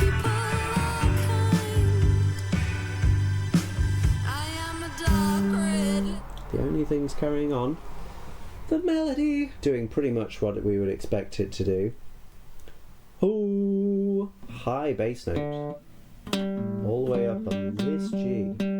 So they can play at least 2 octaves lower than that on the bass, but they choose to do that really round sounding note, very, very soft sounding, while still basically the only thing holding in the texture. And then there's some piano as well. Not even that much, but just filling out the texture a tiny amount. And then drum. And we're in.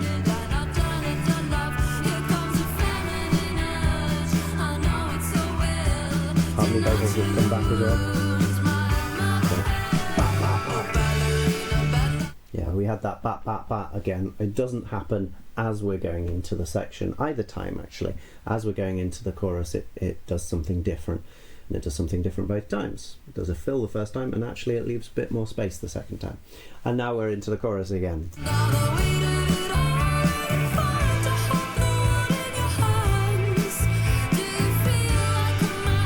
Yeah, so that harmony vocal, I think they are going all the way up to the G. Let's just hear it one more time. No, okay, it is tapping out at the F sharp, but still, that's very good.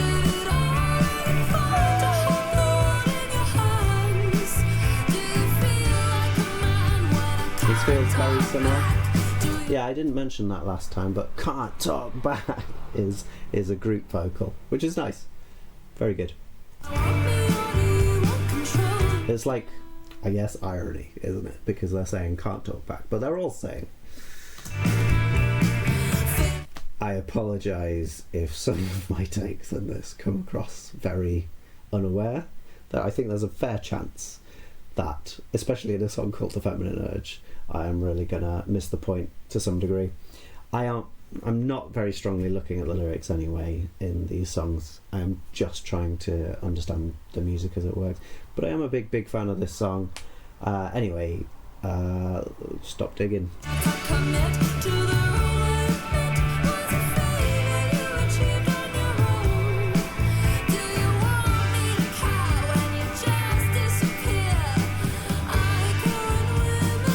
Going up. Go again. Okay, lovely, and a similar kind of double chorus that we got in Burn Alive here. We're walking this up, the next one starts, and then I am a time. We go back to that G minor chord. We're in fact still on that G minor chord, but the melody comes back in of what I was calling the pre-chorus, but now we're getting it again.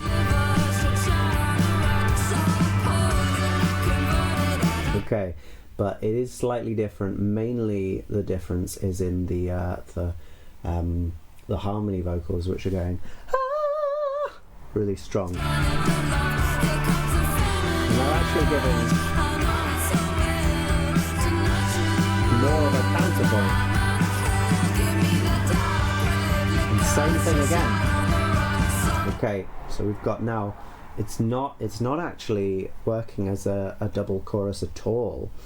We've gone back to the pre-chorus, and then when the pre-chorus would have gone into the chorus again, we've gone back to the pre-chorus again. And here now the drums, ba ba ba ba ba ba, just giving us snare hits on the eighth notes of the bar, really driving us somewhere, building up tension.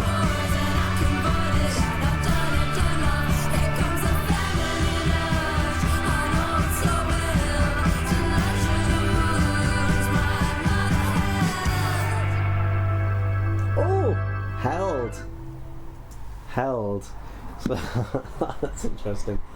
So we hold on the G chord, I thought, but then in the echo comes through actually an A or an A7 chord on the keyboards. Let me just I'm just going to go back. I'm having a slight thought that my headphones might actually preclude me from hearing this properly. They might be just very nice sounding headphones rather than clear sounding headphones. I'm going to go over here.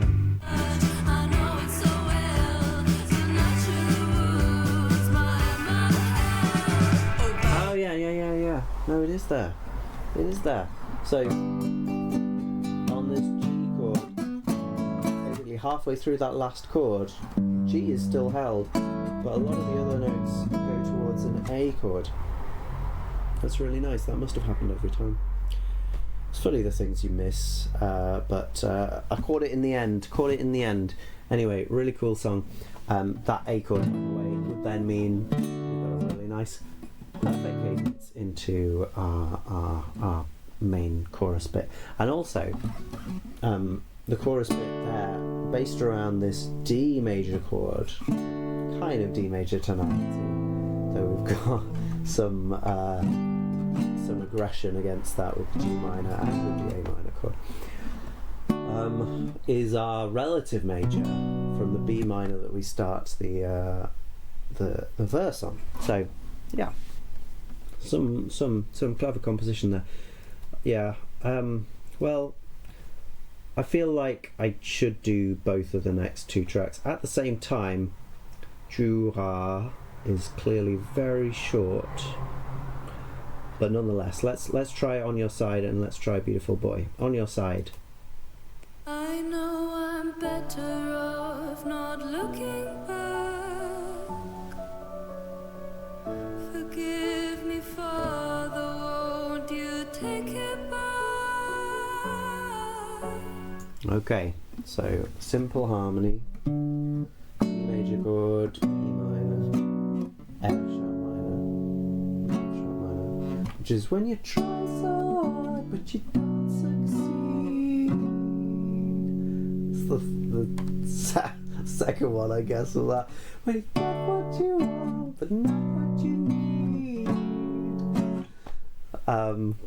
Rather than every single time. Anyway, it's that. It's Fix You. And it's the same speed as Fix You too. But we've also got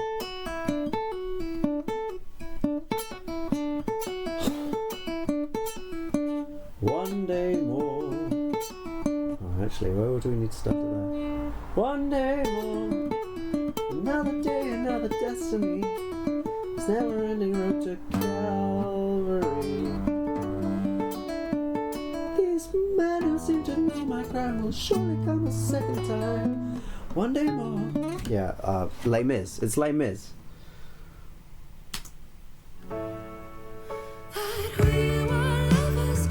Now, because it wasn't there again, I think I've made it up. Let's hear it again. I know I'm better off. Yeah, it's that. It's Les Mis mixed with Fix You, but the melody is giving you more than that.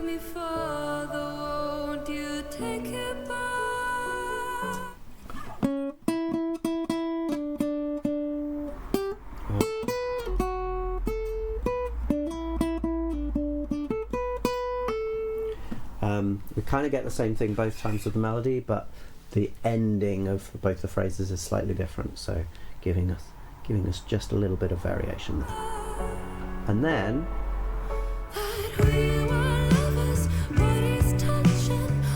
we've still got the same chord sequence, but we've got much thicker texture, most things are coming in, and the melody is pretty different. So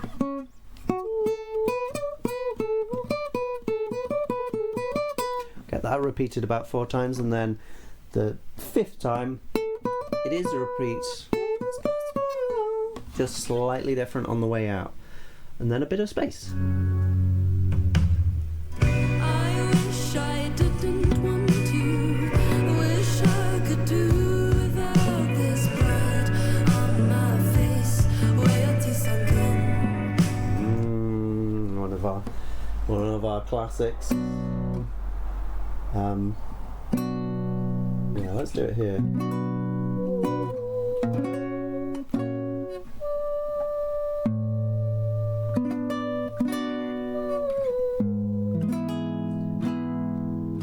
We've got a chromatic descending bass line,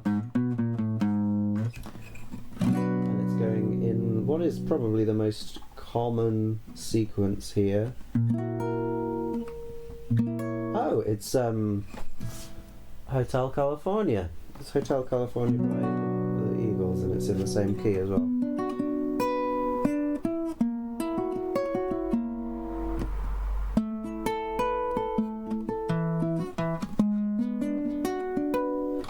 We don't quite get all of those. We get the B minor, that matches. We get the F sharp 7 on an A sharp, and then here we get actually a B minor chord again, but with an A in the bass. So B minor 7 on A, and then E major on G sharp. The E major on G sharp is kind of similar,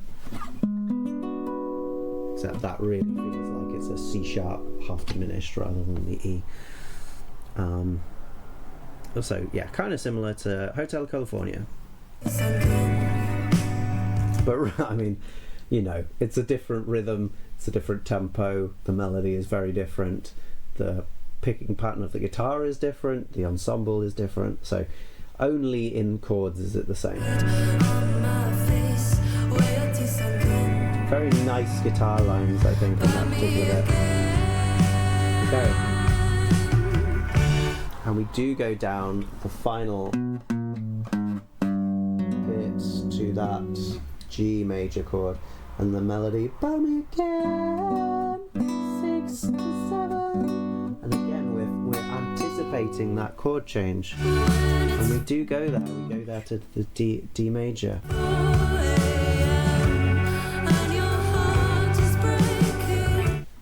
I swear this is something as well. I'm sorry to keep roasting this song by comparing it to other things.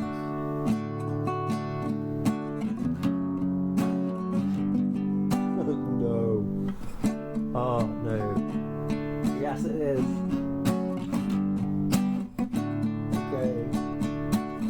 I got a brand new car. Looks like a Jaguar. Wow. What a collection. But realistically, I mean, these are just for my own enjoyment. There's only a certain amount of connection between these and this song. But it's to do with not only the chord changes, but also the harmonic rhythm of the chord changes, how and when the chords change within the larger structure. So yeah, on that front, we're basically doing a bit of Fix You by Coldplay, followed by Hotel California by the Eagles, followed by what's it even called? Buck Rogers by Feeder.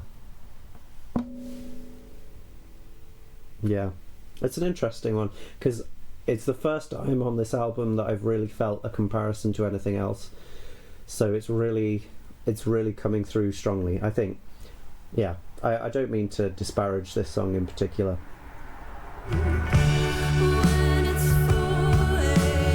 I really, in particular, like that bit of melody. On the third there. Now, it doesn't actually go down to a chord note there. It comes down to the C sharp, the major 7th chord. And that's really nice, that really feeling like it does linger on into the next chord, but it actually doesn't. It feels like it's, yeah, that suspension on that next F sharp minor chord, but it's not there. It's just a quirk of doing something just before the bar line. It becomes a little blurred. What's the right chord and what's not? Yeah, fun.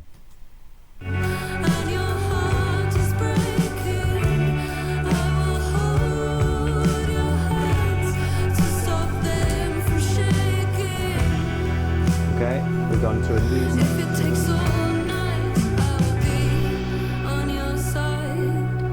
Okay, unexpected thing there. My TV screen has just started blinking at me as if it's turning on, but it can't be unless I've sat on the remote. The remote over there. Where's the other remote? It's over there. That was weird of you, TV screen. Please don't do the same thing again. Yeah, so in this section, it's like a post-chorus, or maybe just the second part of the chorus.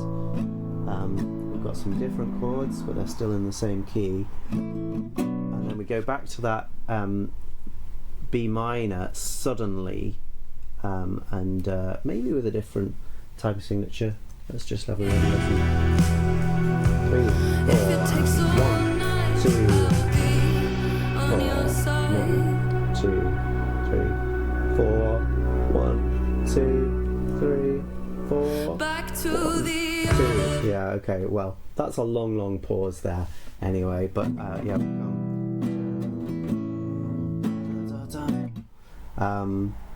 Let's just hear it one more time. 4, 1, 2. So basically, by the end of that second beat there, 1, we're there. I guess on the of that beat, 1 E and we go to the B minor, and then we just hold with those guitars going all the way through up at that high pitch yeah, really reverberating around. And the chord held by the synths, something like a B minor 9 as well. Very, very luxuriant sounding chord. Sad though, sad sounding. Back to the olive mound. Okay. You led me Now we're back to our verse, but it's a bit of a thicker texture. wind was blinding, so I clung to It feels like the guitar strums through the chords are a little clearer.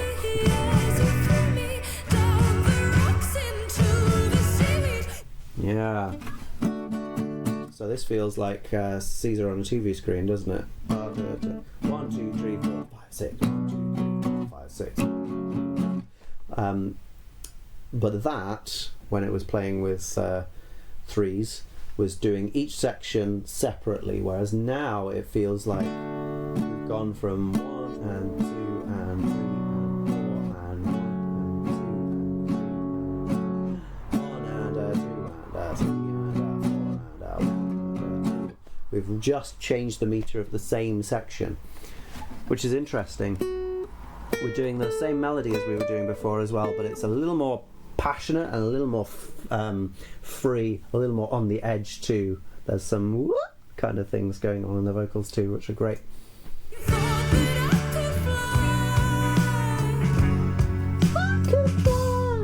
Yeah. Here's our chromatic bass line again. It's really nice from the guitar, I really like it.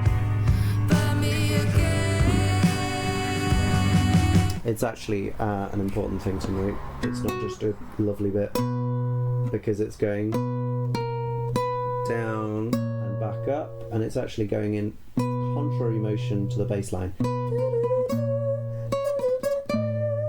And until here, when it goes down as well with the bass line. This actually happens exactly in Stairway to Heaven.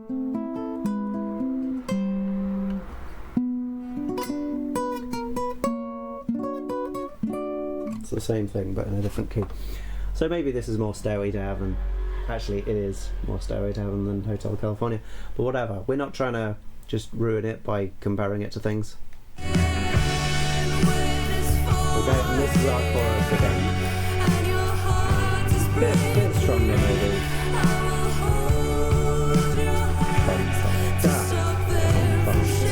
Pretty straightforward beat.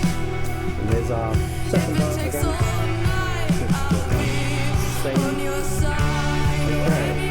Okay, really interesting now that we've gone back into the chorus from the same thing. 3, 4, 1. So it's actually taking a 1, 2, and 3, 4, and 1. So it is keeping in time there. In this time, because we don't have that big pause, and now we just take straight from that B minor back into the D of the beginning of the chorus. Maybe some much clearer sorry, sometimes it's hard to speak when things sound so strong. Some clearer piano melodies coming through here. Also, the harmony vocals, I haven't noticed them before. I don't think they were in before, but yeah, there's those two additions in this new version of the chorus.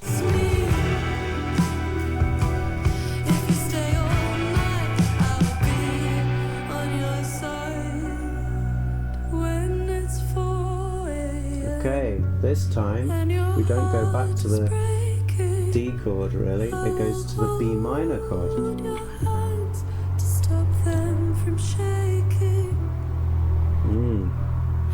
If it takes all night, I will be on your side.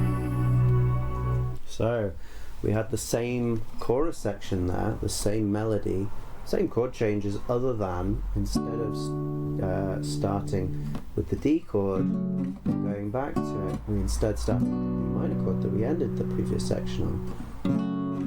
The same chord sequence, but when we would go to the D, we went to the B minor. Much much sadder sound.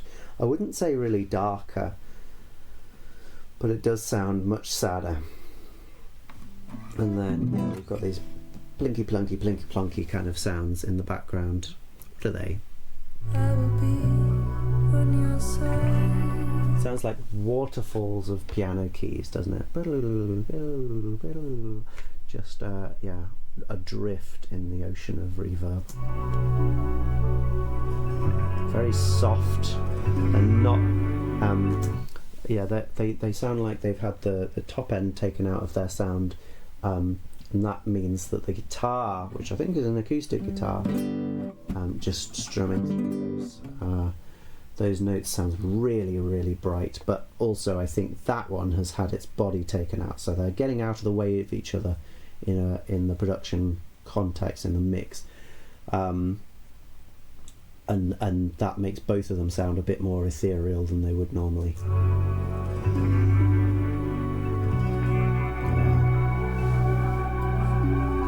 Very high-pitched guitar. And the bass is the only thing that sounds really normal here, rooting us down in these chord changes that are the same again as they were before.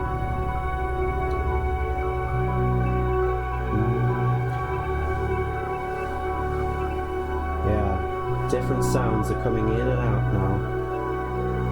It sounds much more electronic. It sounds like things are warping, going backwards and forwards. And this guitar keeps holding one note and then going up a semitone and coming back down. And some voices doing the same. Some startled breaths. Just holding this big B minor 9 chord. Maybe B minor 11?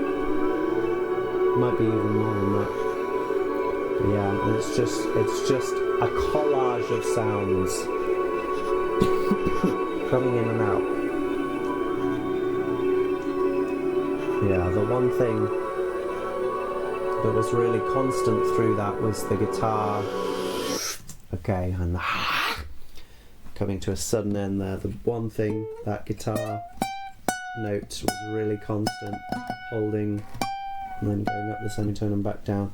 That really kept the feel of that section from dissolving entirely into something different. But a very different thing than's happened on most of the other songs here. Actually leaving a big space for atmosphere and mood. Previously, all 5 of these songs, including On Your Side to begin with, have been very clearly songs or very clearly an orchestral piece, and in both of those cases they have the defined structure with defined lengths. Everything equals the right amount of time that it should. Okay, we have a little bit of rubato here, a little bit of rubato there, but basically it's standard. And here on this ending and in the middle we had these prolonged pauses of just some sounds, ambience, making a really different feel to anything else. So I might have been a bit down on the song there, although to be honest I do like it. I think it's quite emotive. I don't like it as much as any of the others, but I do like it. But yeah, especially that ending really adds a whole extra level of enjoyment to it. Okay, I think we'll have to do Beautiful Boy and end here, sadly. I would have liked to get through all of these, but let's do Beautiful Boy. Some flute. We're back with the orchestrals. Okay.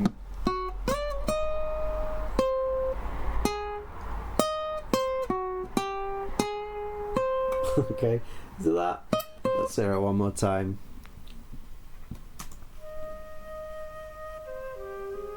Okay. I feel like we have heard that on a previous song. I annoyingly can't tell you which one. Yeah, and then and as we're on that, so what's this? This is basically spelling out the chord that then comes in the piano, which is an A flat major chord. We have a brief moment of G there, so A flat major 7 if you like, but then we have but we have a C flat over this major chord. Oh, come on, you can do this. There it is. And that does eventually resolve up into the chord. But it's a very big clash to begin with.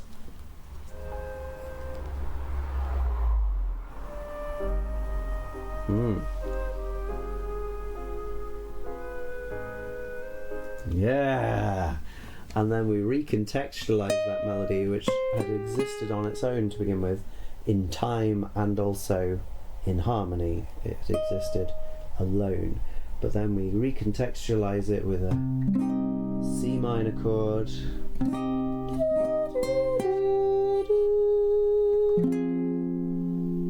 and an F minor chord.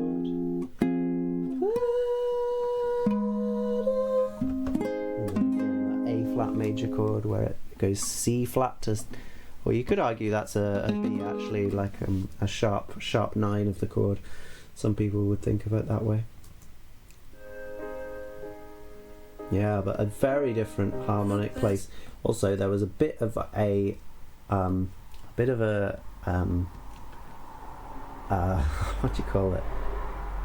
It's a non-musical sound that you make when you're in a chair and you just move from side to side. A creak. There was a creak in the music there. Can you hear it? There it is. So maybe that's someone moving on the piano stool, or maybe it was something falling over. Who knows? Whatever. It's just a little bit of artifice, or it shows the clear artifice of the recording process. But also it feels like a more genuine thing just because it's in there. Let's not make too much fuss over just a random sound that was accidentally left in. The best a boy can ever be is pretty. Okay, so this is a version of the same melody, but sung. It's over the same chords. So the best a boy can be. Don't have the pretty, don't have the clashing note in. Pretty, I guess pretty, you wouldn't have the clashing note in because you want to keep it pretty. He launches ships on which he sails to safety. Yeah, so it's been replaced with that fifth there to the E flat. It's also down an octave from the other one. These chords are on.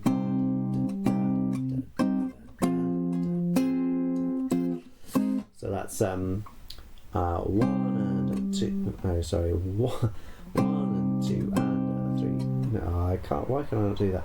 1 and 2 and 3 and 4 and 1 and 2 and 3 and 4 and 1 and 2 and 3 and 4. So on the 1 and 4 each time.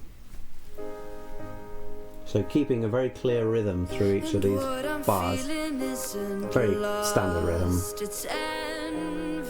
Okay, so now we get both of them, and they both have their individual notes, and they both lend on that one. Yeah, interesting. He has the earth, makes love to her, despite me. Yeah, it's interesting because they feel both disconnected from each other. They're occurring in very different spaces. The flute is ethereal and off in the distance somewhat, and the vocals are really close, really in your ear. And they're not quite locked in time, but then they do have moments where they come very, very close together.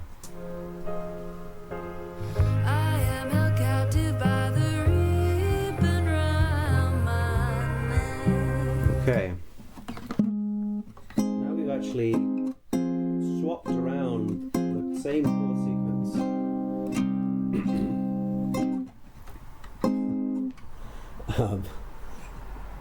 and we're back in fixie territory as well, but it doesn't really feel like that here, for whatever reason. yeah, we had the sequence going from C minor to F minor to A flat major. Now it's going from A flat major to F minor to C minor. So it's just flipped, and so it has a flipped kind of feeling. It feels not as sad as this way around. Now it feels a little bit more in control, maybe a little happier.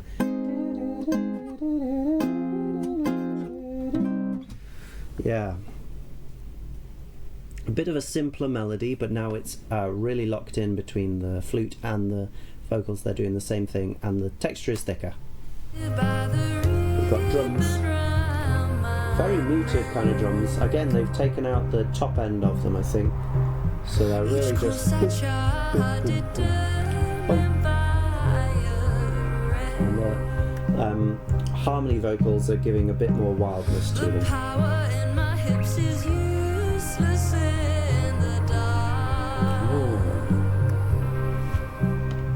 Unexpected, not change there really. Yeah. Where does it go? Is it that? Let me just hear again. Oh, it's a G minor chord, is it? A flat? Yeah, it is.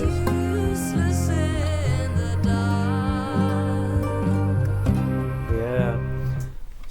So we just add in an extra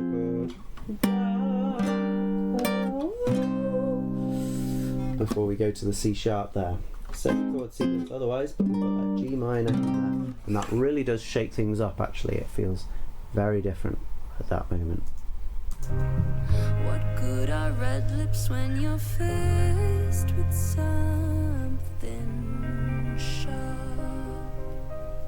But we actually got pretty much the same melody the whole way through there. Every repetition, all four.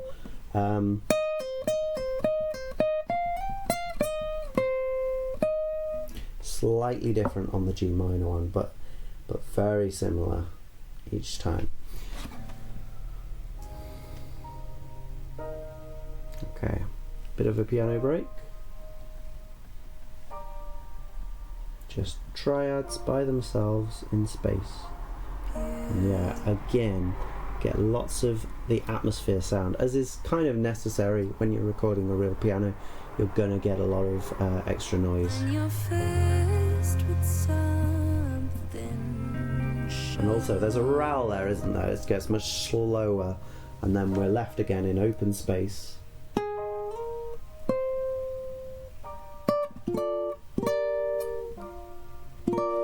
Okay, so what were those chords? No. One more time. It doesn't really matter.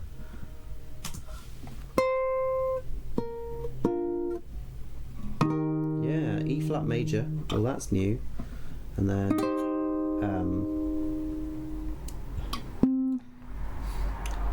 C minor, E flat major, C minor,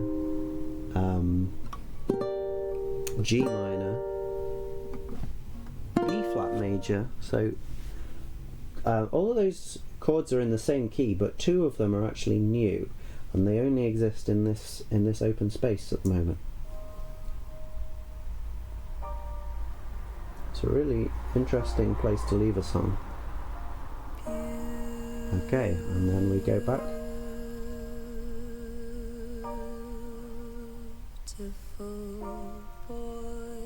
Wow. It's holding that note across each of those chords. With E flat to begin with.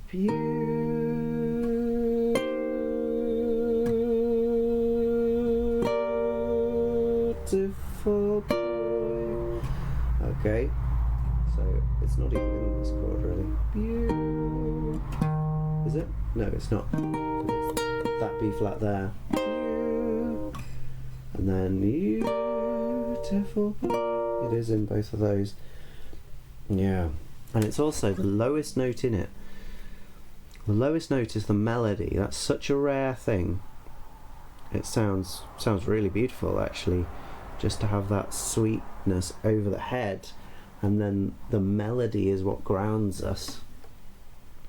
Yeah, Got an extra harmony vocal, adding some interesting notes. An extra harmony vocal, so this is now 3.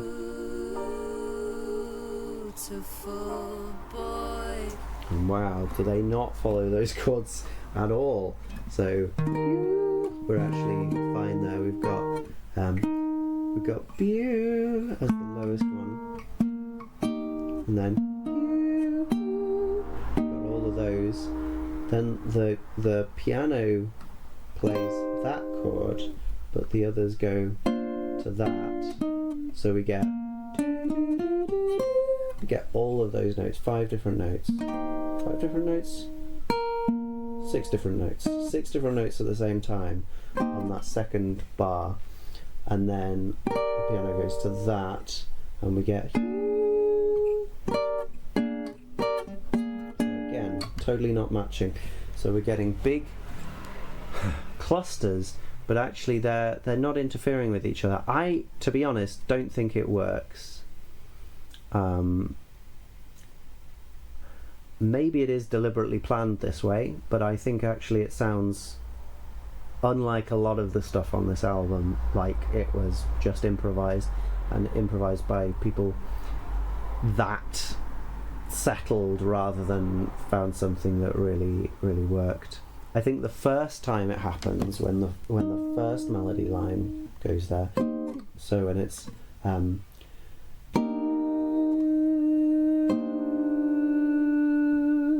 I think that's really nice, but then the second one is just a bit too much, at least for me, to get on board with it.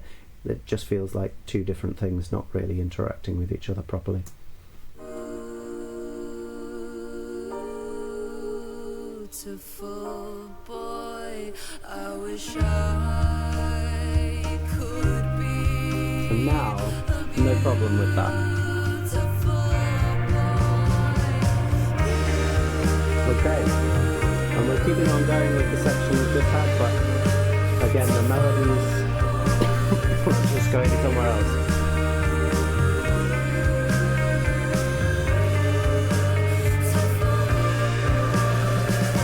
We still got the same rhythm that we had at the beginning. The drums still got that 1 and 4. The guitar is going round and round this little figure, which feels very sweet. I don't know if this is written for like a toddler or something. I imagine not, but it was. It certainly feels like it's a real innocence of beauty that they're going for here, rather than a sexy beauty or a romantic beauty. Maybe it's romantic, but it feels very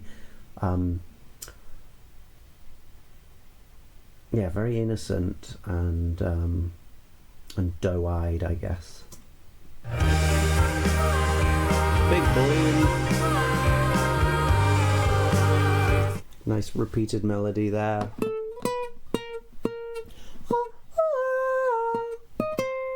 Yeah, it's interesting. We've gone from the strange beginning melody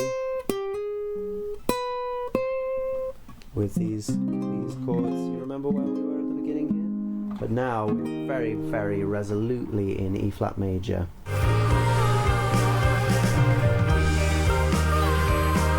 It's really a song of 2 sides, isn't it? This one is very different to the beginning side. And it's just getting bigger. Crashes, drums going all over the place. Voices going all over the place.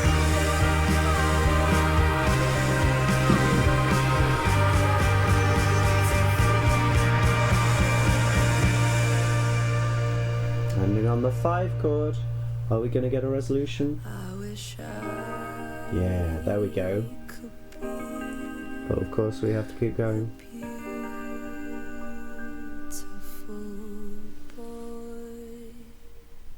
And this time we don't get the 5 chord, so we instead end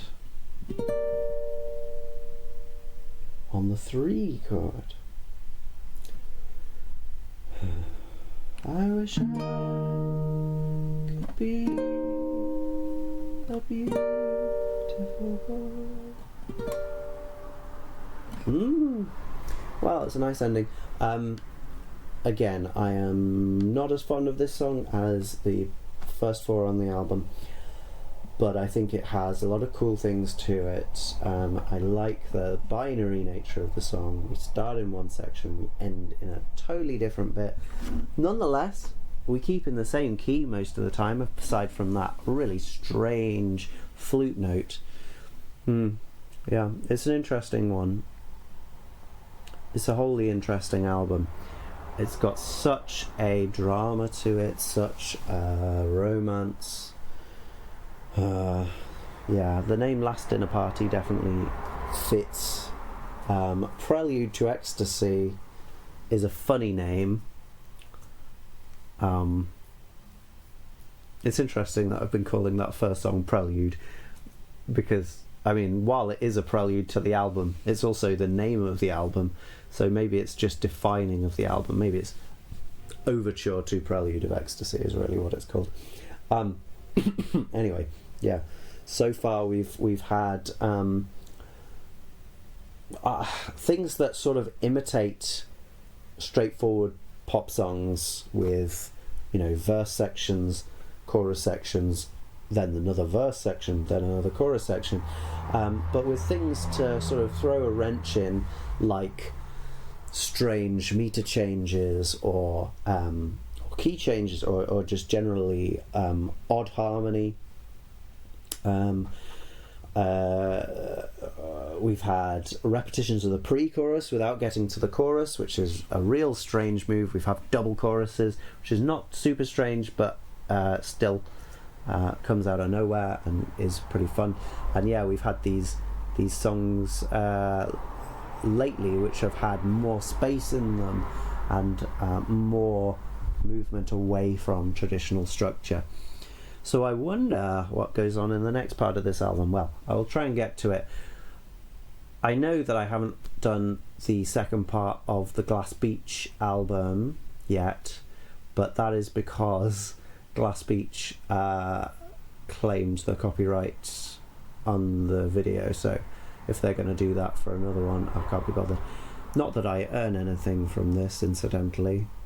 Thank you for being one of my few subscribers who nonetheless don't actually watch. But yeah, I'm just out of principle quite irritated with that. So unless they remove the copyright that they don't have, because these are educational videos, I will not bother with the rest of that Glass Beach album. Yeah, would you believe Glass Beach and bloody The Smile, those are the ones who do it. I would have thought there was most obviously something to learn in both of those, but anyway, I will stop moping about it now, and yeah, bye. I will do another one tomorrow. It might be a classic one, but it might actually be a newer album, because to be honest, I think it's more important that I cover the new albums, because those are the ones most likely to be forgotten. And sometimes they are actually the ones with the most interest on them. Case in point. Right, see you soon. Bye bye.